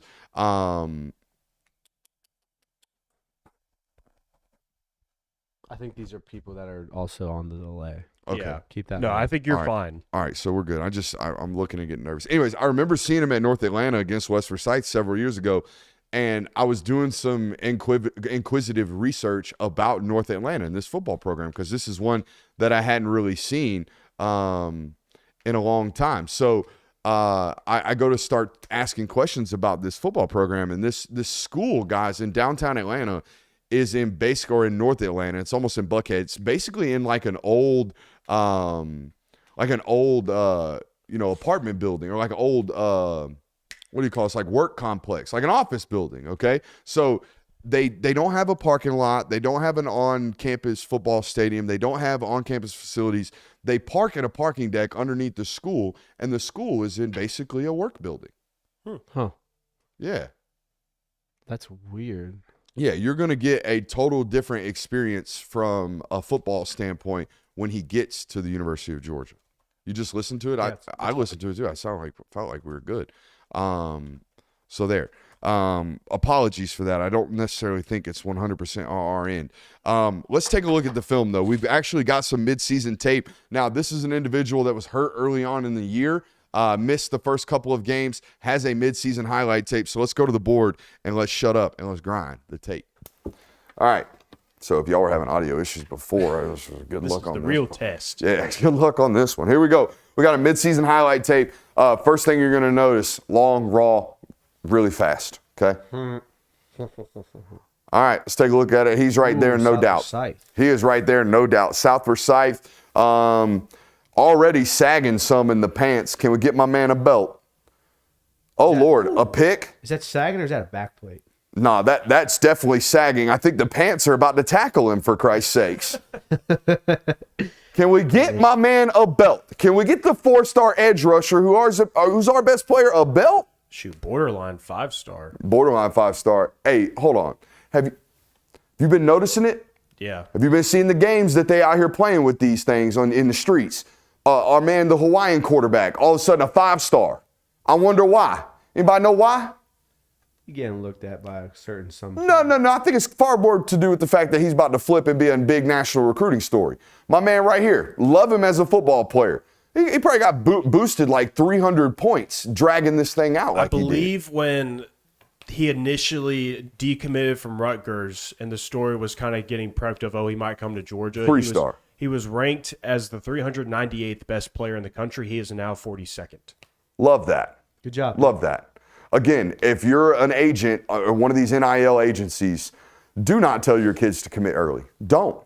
Tell if they've got spots, if they're a high-ranking player and they're a take at a certain university, maybe verbally commit to that university if you want to. But don't you dare tweet out an edit. Don't you dare. Because all these recruiting services at the end of these cycles, they're looking for players to talk about. And if you're already committed, you're not that much of a pull. People don't really care. We're not going to watch. We already know where you're going. But if you're this unknown, undetermined football player that's one of the best remaining players left out there, right up the rankings. You can already guarantee it. Yeah, no drip on my man. I like a defensive player that's got no drip every once in a while. I think he might be a lunatic. Comes to balance really well. Yeah, he does. He does get a little elevated, though, Kirby. You see him right here? I don't love that we leave our feet right there. I don't love that. Did you see that? Yeah, a little hop. I don't, and you can see it on some of these plays over and over again that he does get a little hoppy and leaves his feet off the ground. We can't do that on the next level. You lose momentum doing that. Yeah. And your feet are out of the ground. Like, we're really susceptible. Ooh. Okay, even this play, man, we can tell, like, even his body movements are still young. Yeah. Like, there's a lot of development here in the movement patterns still to be had. Yeah, this looks like a developmental play. Yeah. But it looks like when it starts hitting, it's going to be terrifying. Again, when you're 6'3.5", 220 pounds, and you run 4.53, I'll take a stab. That's a lotto ticket that I'm going to buy at the gas station. I love that he spread his alignment right there. He's just so tall. So tall, plays really tall as well. There's also a level of competition that he's going to have to overcome as well. Oh, my God.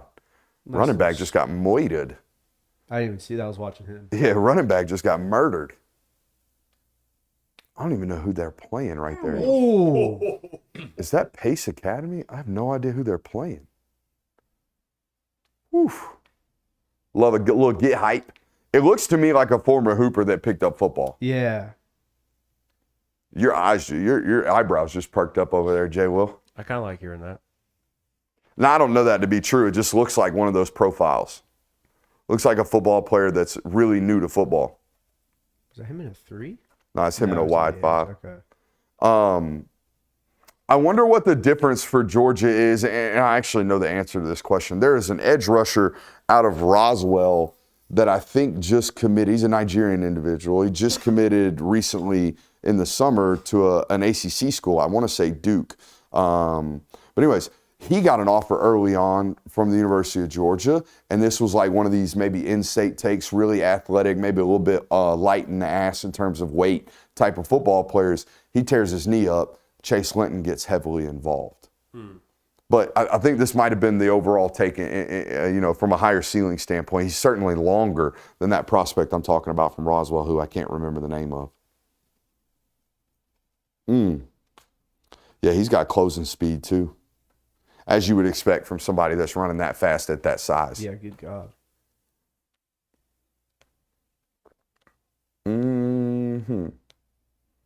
Yeah, we're gonna have a level of comp right here, and just there's no development in the pass rush bag yet, as you would expect. Chat's saying he looks like a Leonard Floyd type. Yeah, I get that, and maybe that's what they're taking it up off of. A physical, and that's exactly what they're doing. They're taking a physical profile right now. It's far more about what he's shown in terms of height, weight, speed than it is even what he's put on tape.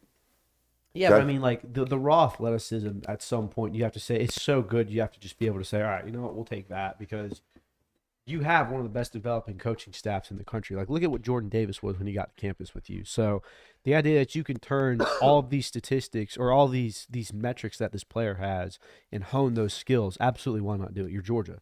Do this. You have the luxury to do that. Dennis Uzochukwu.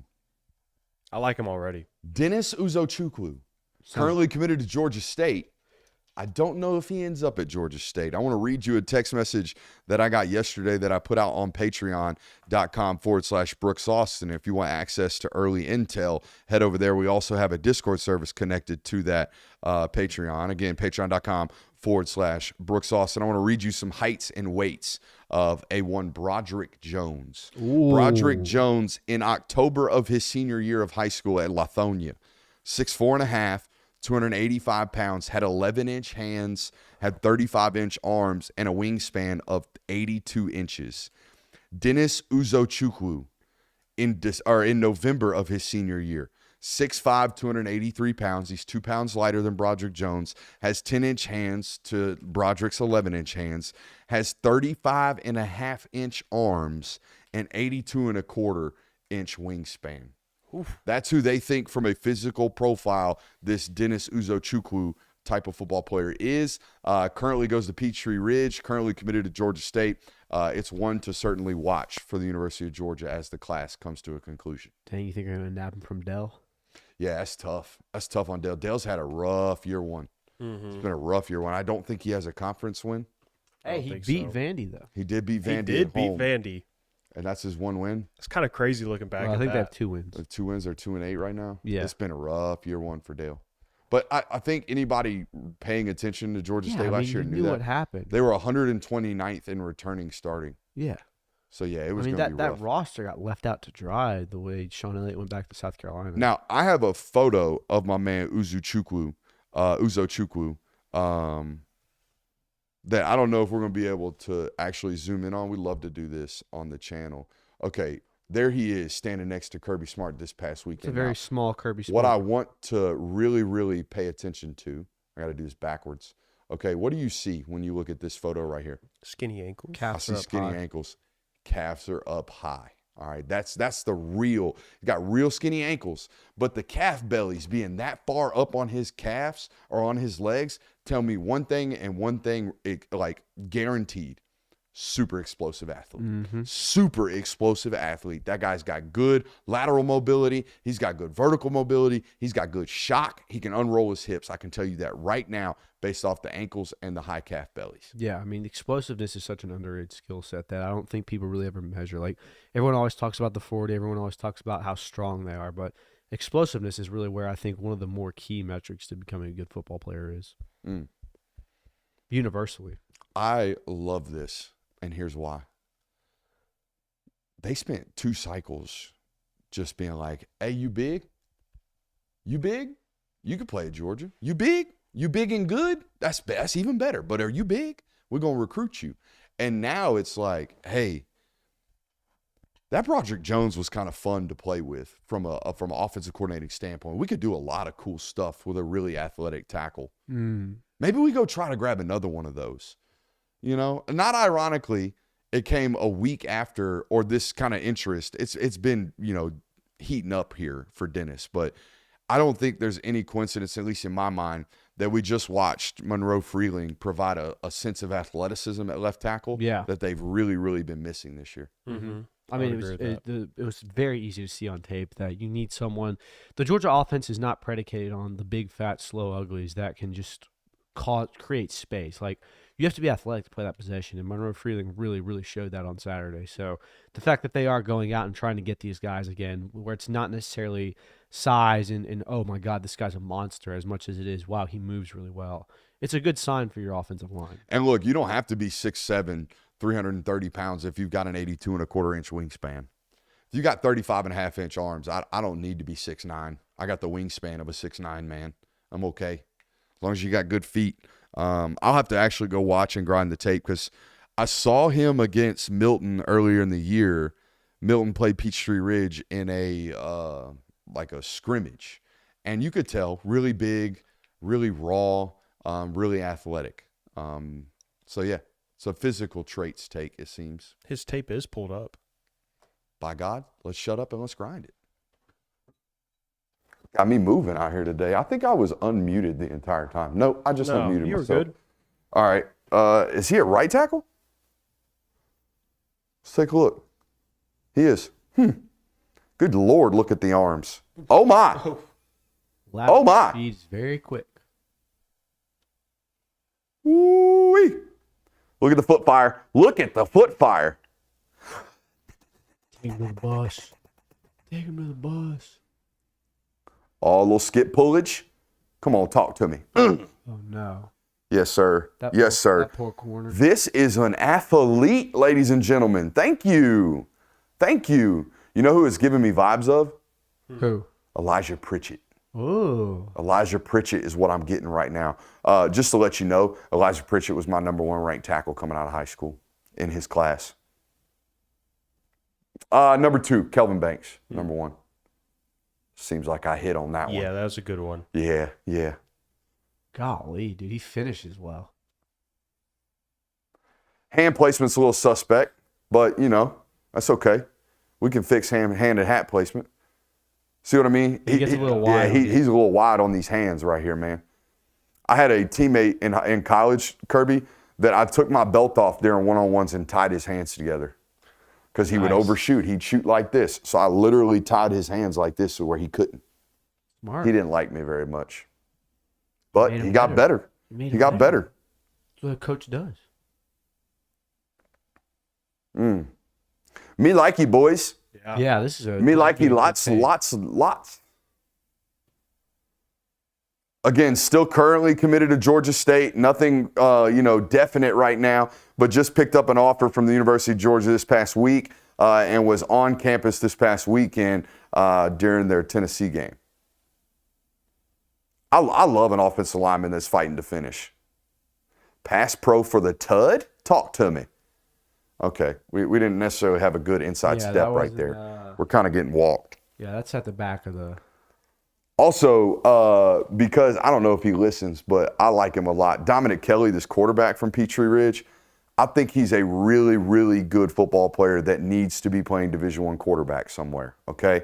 Goes by Dominic Playmaker Kelly on Twitter. And my man needs some love, all right? Because I think he's a good, good quarterback. As he almost throws a pick six.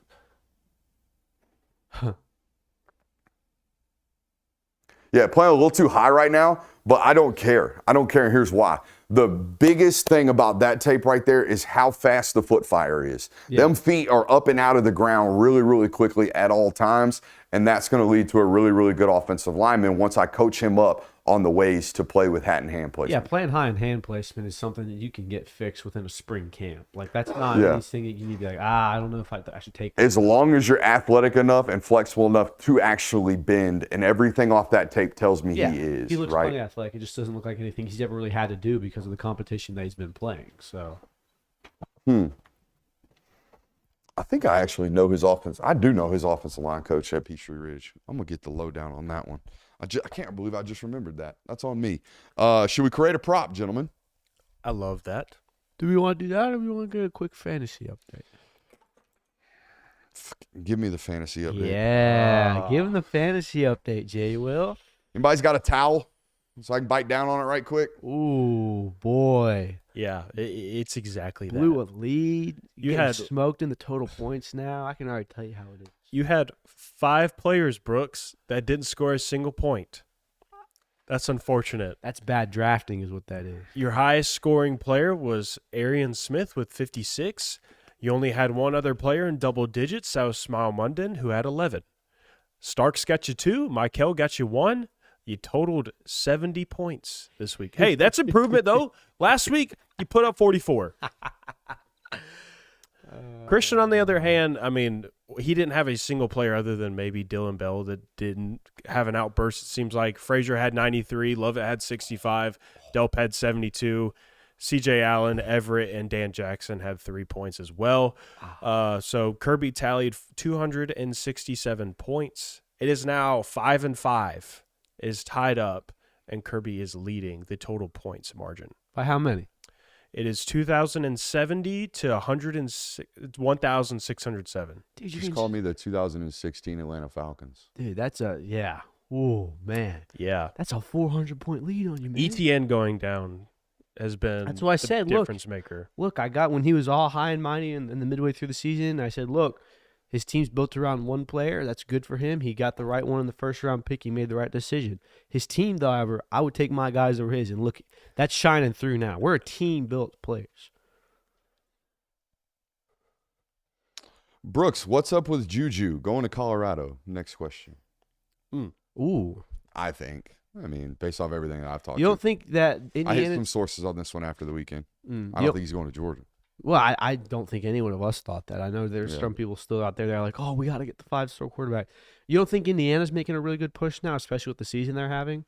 Because I know that they was kind of flirting around with that at the start of the year when this really started, and people were like, Indiana, but it's starting to make sense now. Do you think that's I think validity to that? Indiana's only in the mix as long as Dion's in the mix for NFL football programs.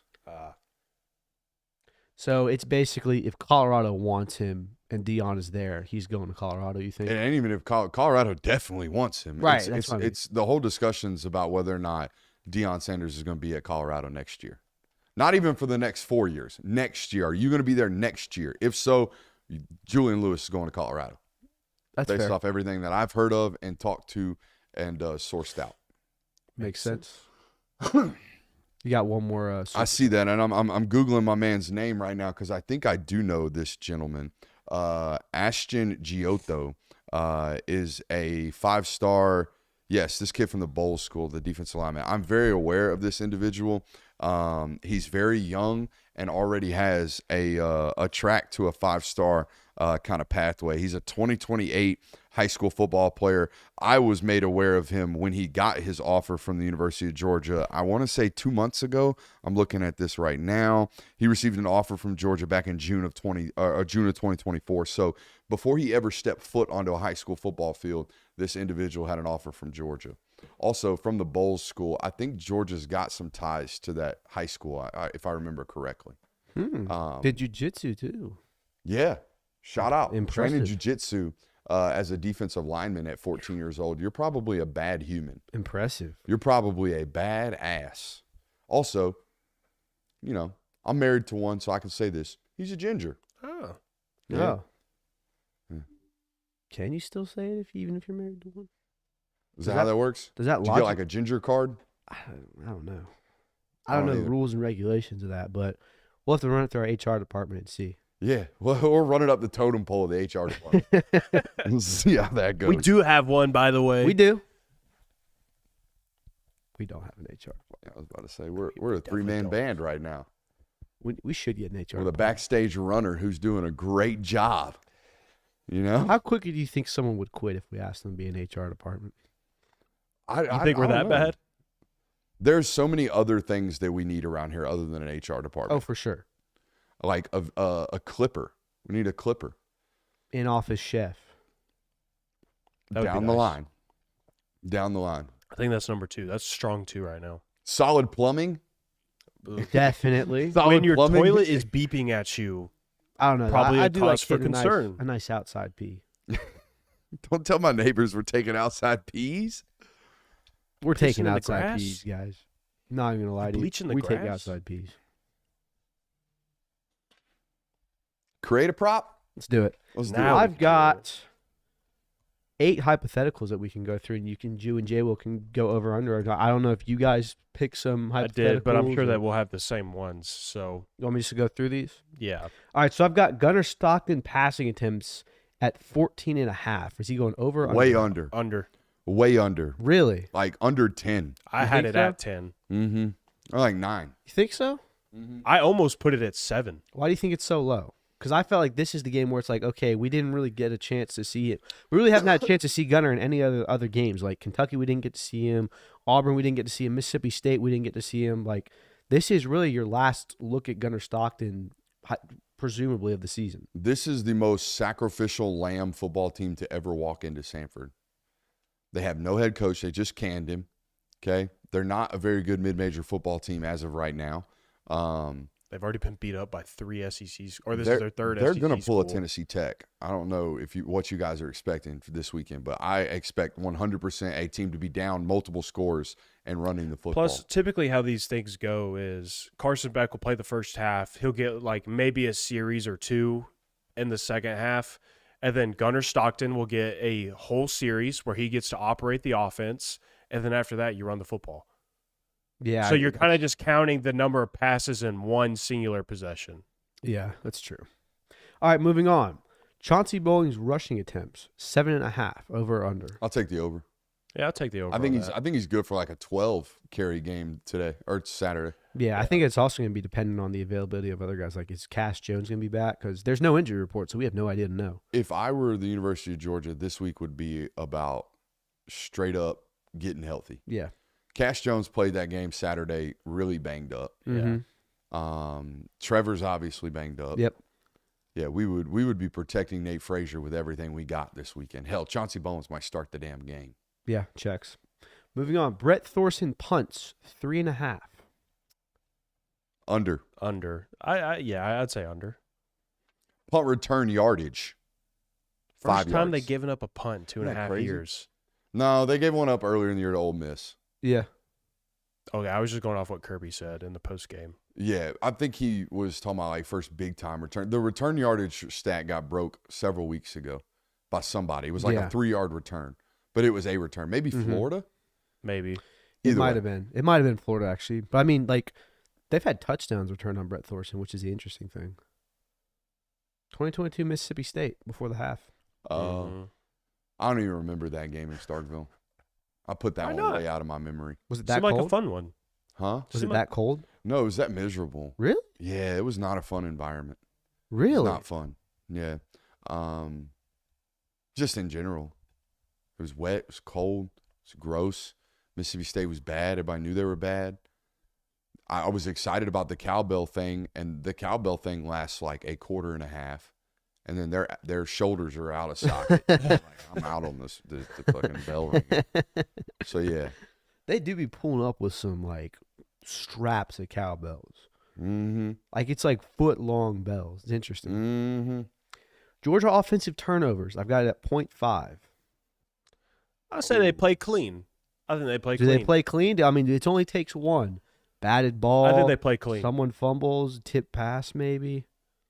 I'm gonna go over.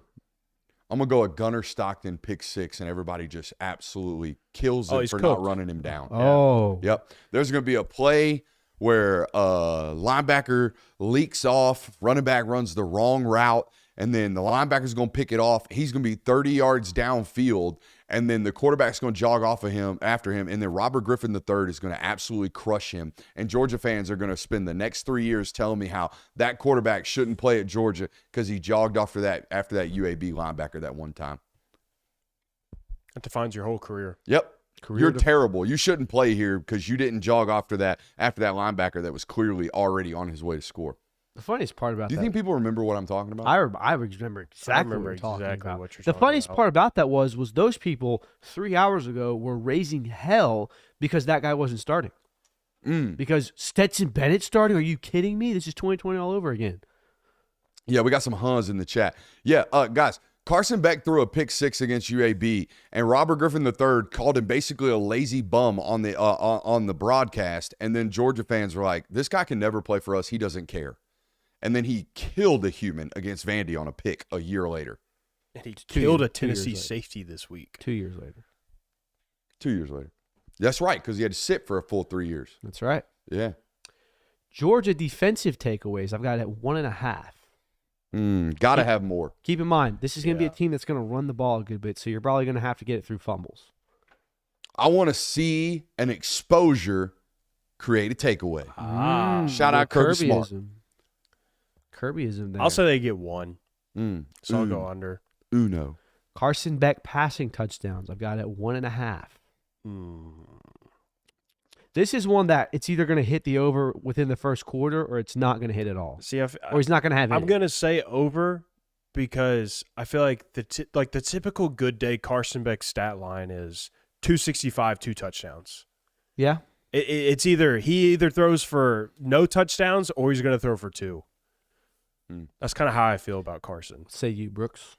I say that I would stay away from all these player props. No different than Better is. I don't think any of these are available on Better right now No because surprise. I don't want to guarantee that. Let me go look right now while we're There's on not air. enough data on this team. Yeah, no, UMass and at normally these mid-major games you're not putting these props on either way.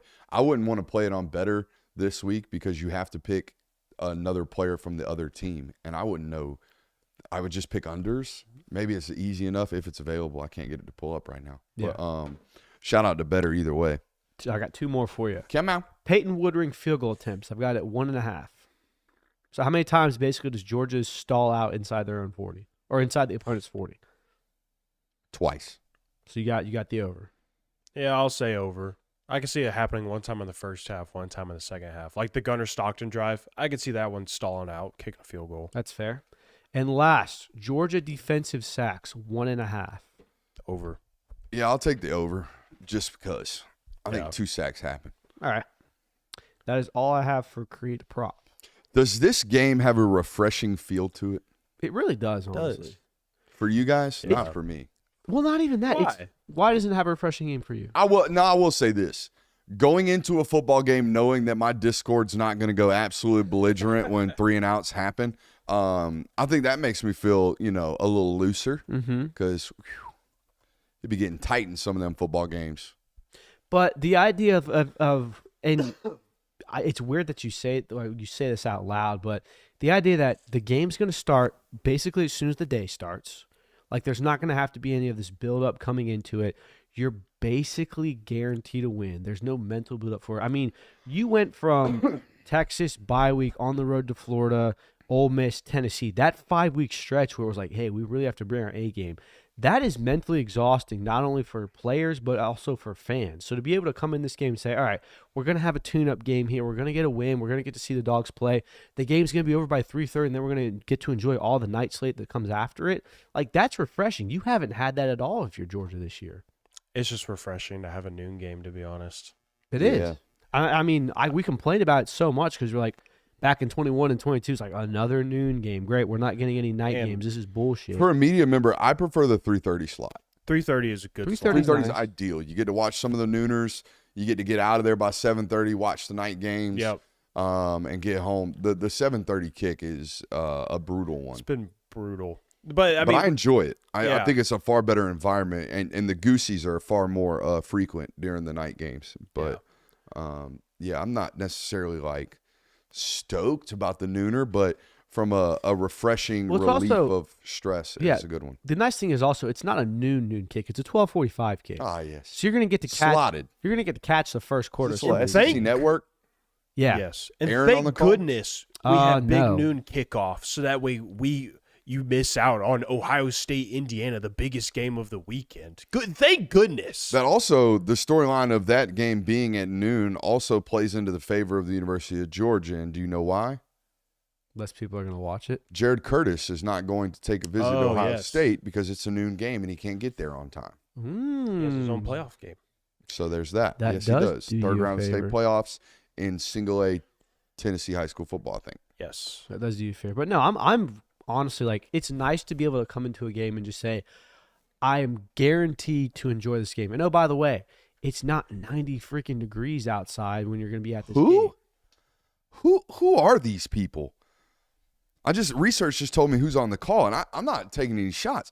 Dave Neal, Max Starks, Ashley. Ashley.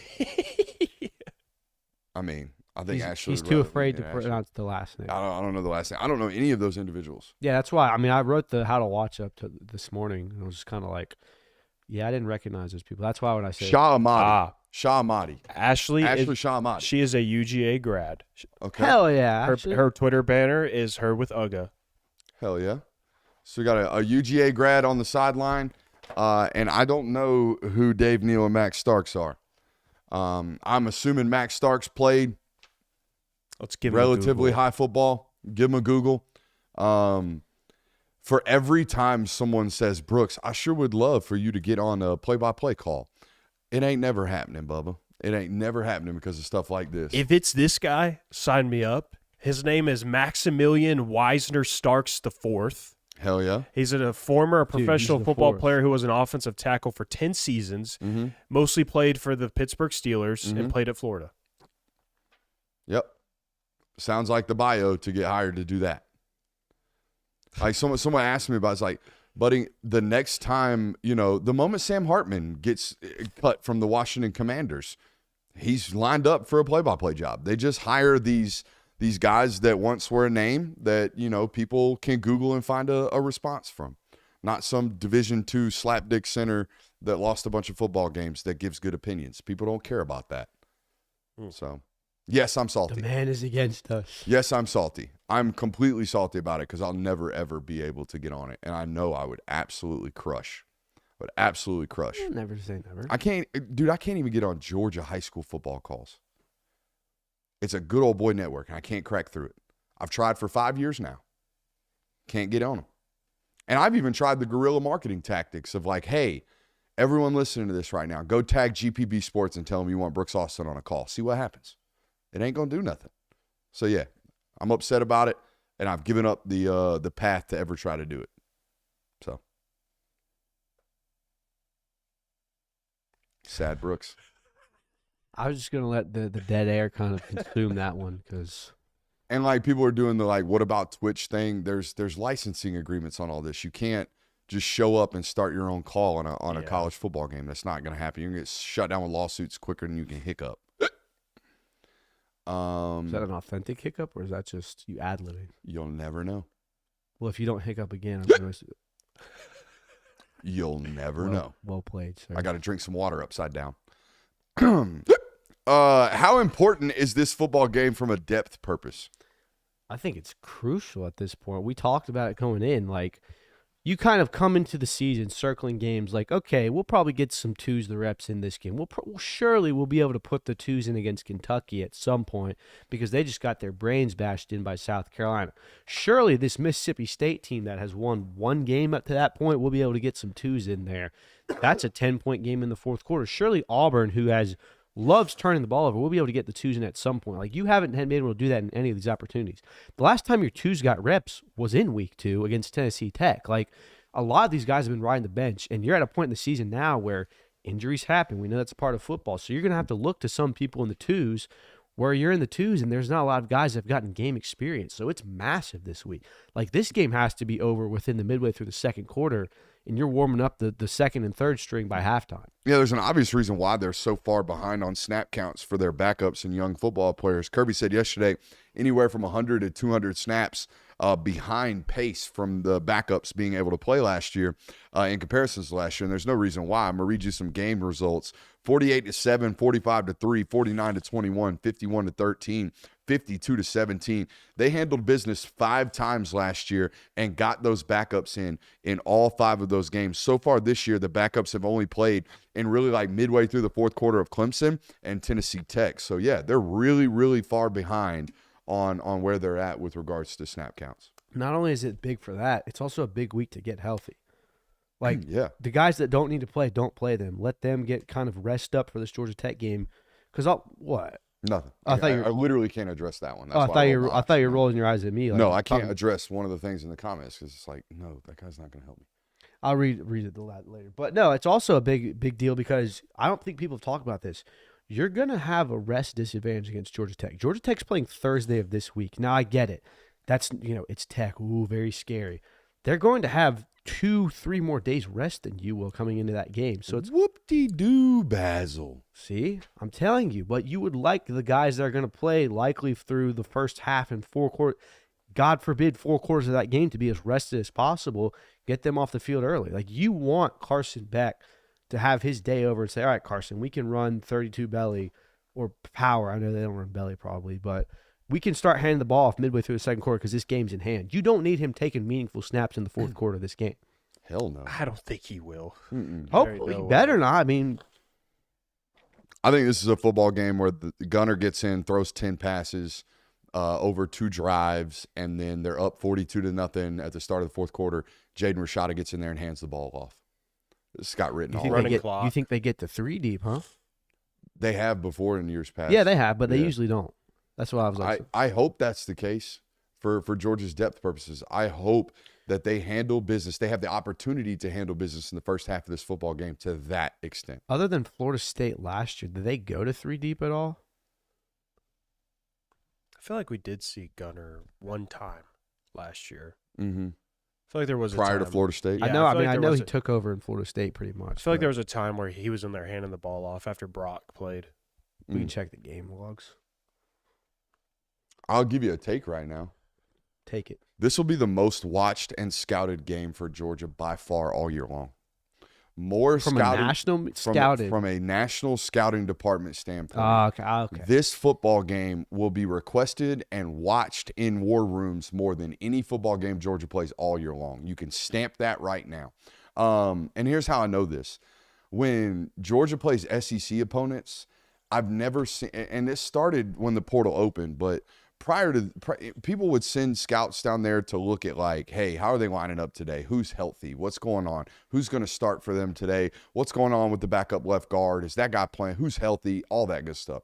Nowadays, since the portal started, it's like watching a meat market in pregame warmups. The entire staff from opposing teams stand at the 50 and they watch your entire roster warm up. Now, why would they be doing that, guys? Because The you're going to figure transfer out who they're portal, going to trying try to to figure nab. out who they want. Who looks pretty? Who looks pretty and whose body language is shitty? Because we're going to go after that guy right there because he can definitely play for us when he can't play for them.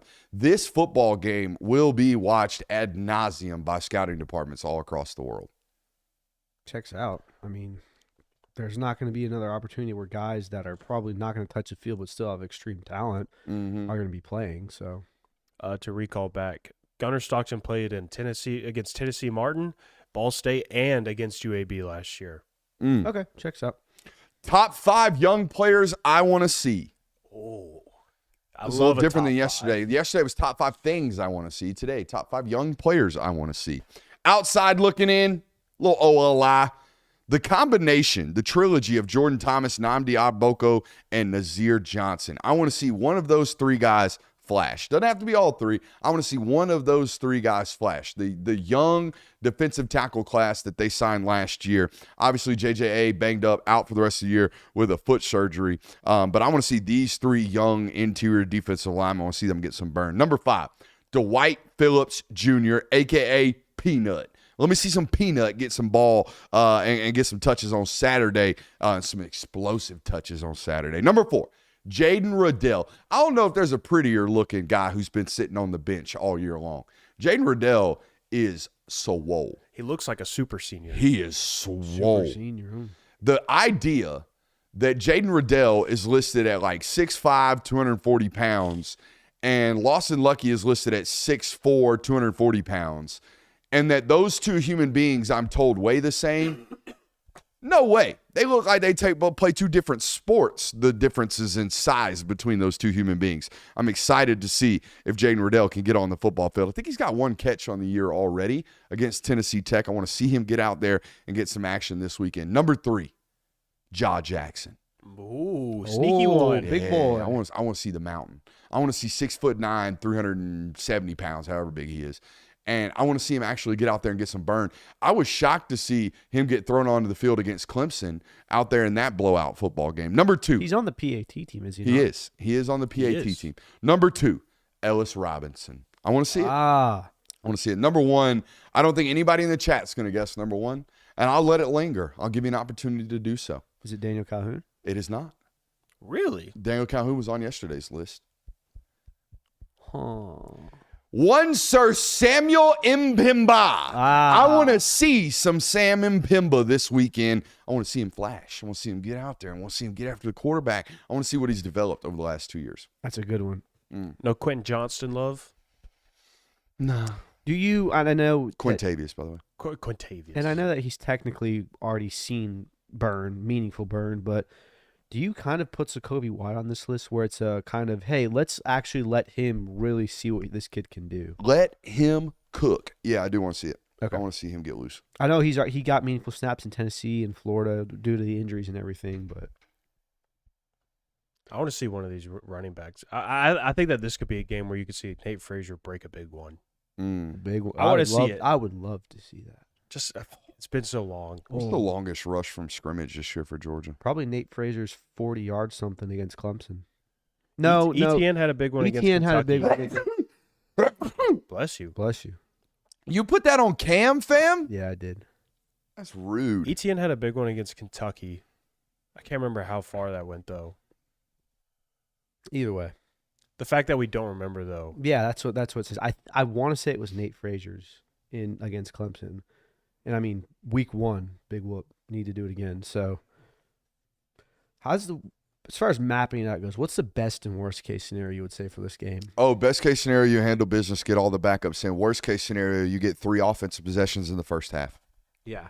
And I think like worst case scenario is also like UMass comes out and sustains like some long drive, kind of ends in a field goal, ends in points or something. And Georgia's offense immediately has like an uncharacteristic turnover. Carson Beck has a ball that gets batted. You have a fumble or a wide receiver drop that turns into a tip, and all of a sudden you find yourself down 2 scores again. Like, no one's going to panic because it's UMass, but it's one of those things where it's like, golly. So you have to like come crawling back to have a 1-score lead at halftime to that point of turnovers and missed opportunities have led you to be forced to your hand to the fact that your starters are still playing midway through the third quarter. Like, I don't think there's a worst-case scenario option, and obviously losing a starter to an injury is devastating, but I don't really see the avenue where Georgia loses this game. No. But I can see the avenue where, hey, we've got 7 minutes left in the third quarter, and our 2s have not come in yet because we can't pull away from this team. That's worst-case scenario, in my opinion.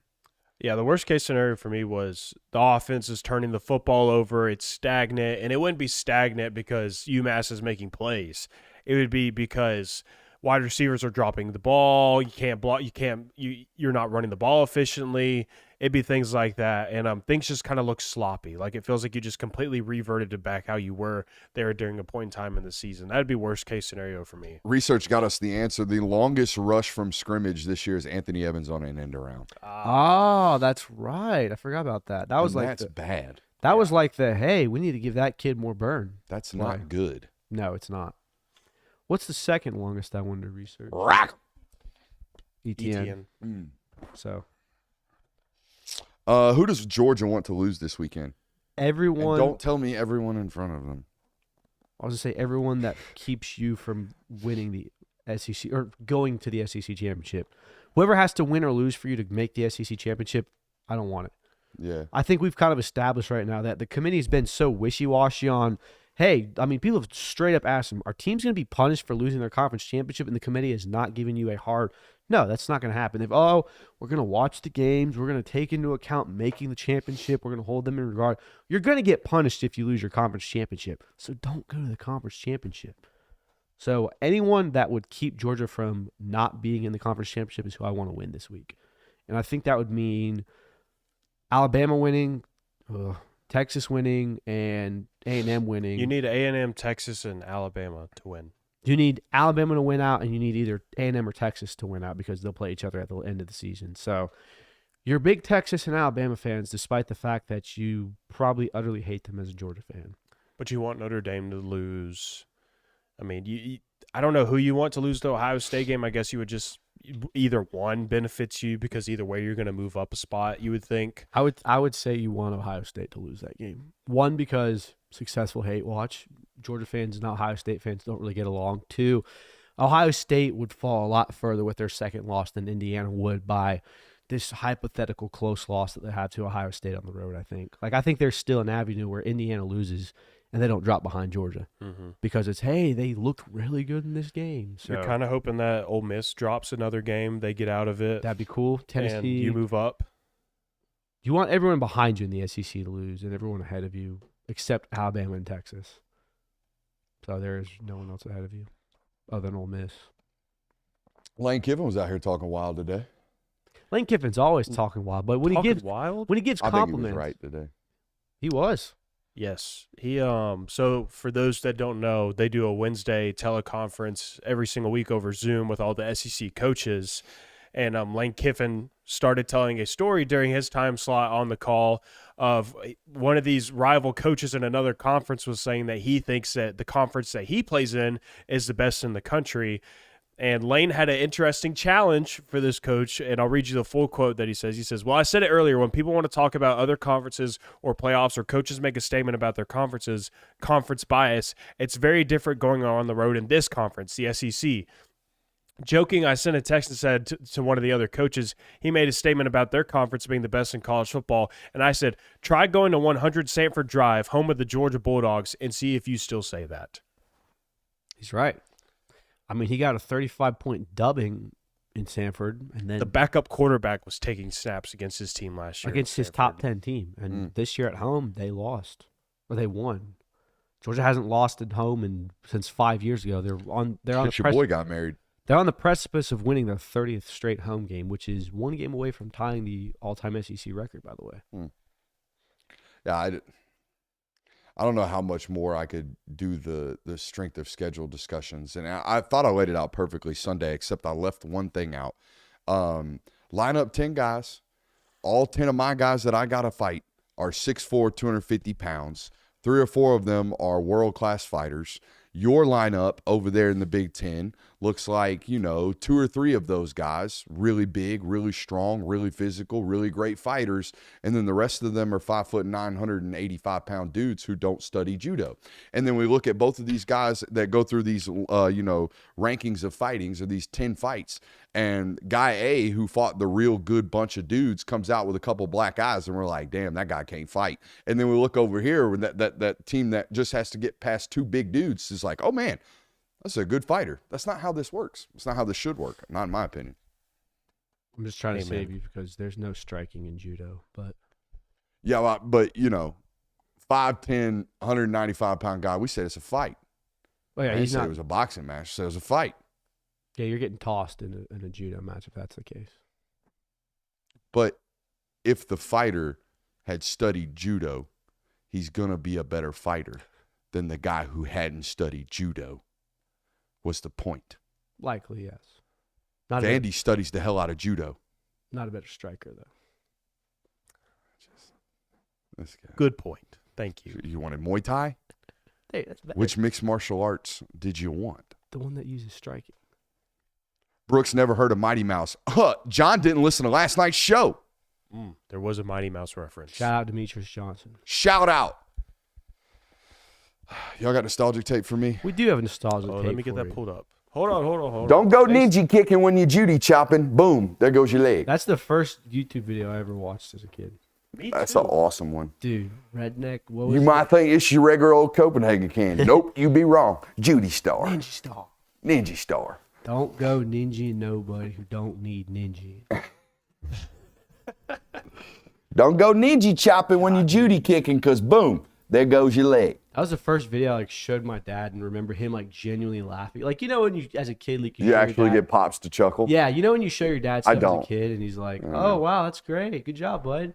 I showed him that video and he was actually laughing. I was like, "Damn." Have you ever seen the Pabst Blue Ribbon commercial? Which one? The one where he's like, "Don't you dare card my 7-year-old for trying to buy Pabst Oh, Blue you showed me Ribbon." this. He's stimulating the local economy. He's American. That's all you need to know. I need to see that.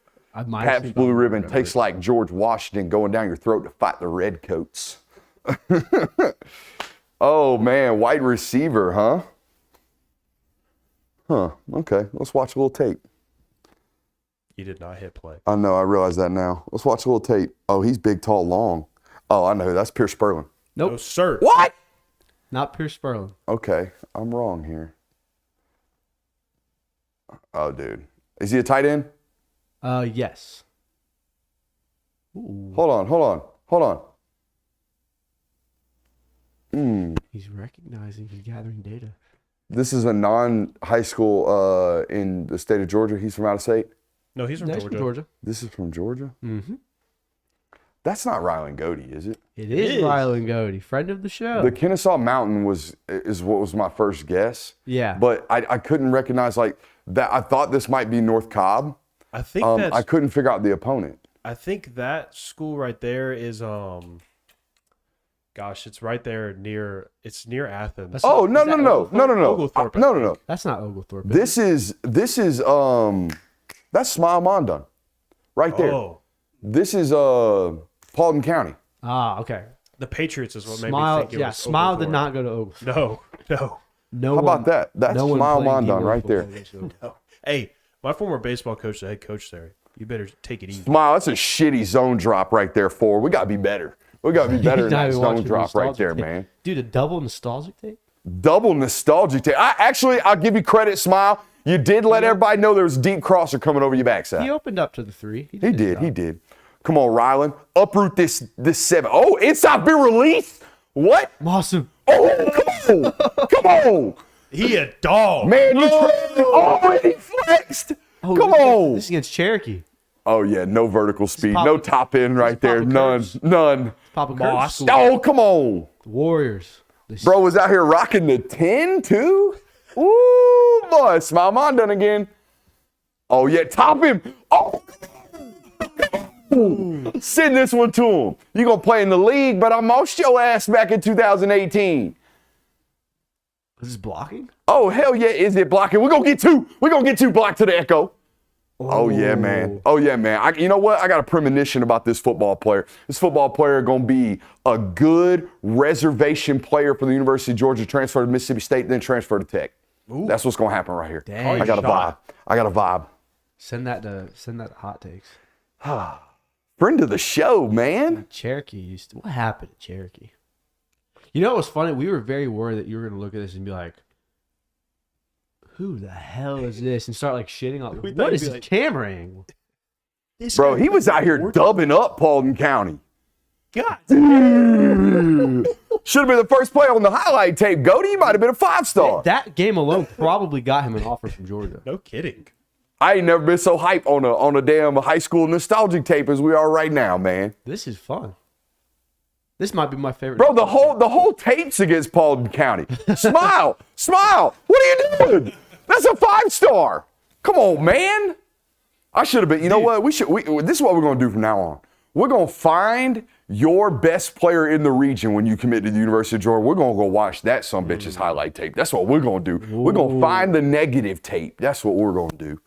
Smile out here getting mossed up by a double transfer. Oh, the white sleeves. It's a white sleeve Friday night. Ooh! Wearing the white loose sleeves, too. That was my drip sophomore year. No drip is what it was. No drip is what it was. Did not wear that junior and senior. Boy, Coach Spence at Paulding County don't never want to see Rylan Godey ever again. They hate to see him coming. Holy shit. Bro, it's nothing but mosses. He's just dunking. He's just dunking on little kids. Rylan Godey was a dude in high school, huh? Oh, come on now. You better bury him. Oh, boo. Boo. He got the tud, though. Do we have a double nostalgic or just the that one? was We don't need Just one. the I think one we hit on tonight? that Yeah, one. I think we got our money's worth out of We even nostalgic hit tape the 10 tonight. p.m. time slot. Like, Nailed that's as it. good as it gets. Oh, man, what a great show tonight. We'll be back for another one tomorrow. If you haven't watched that Indiana film study, just do me a favor. Go do it. It's kind of flopping on a vine right now, and I don't necessarily love that. Appreciate you guys for being here. Make sure you hit that thumbs up button on your way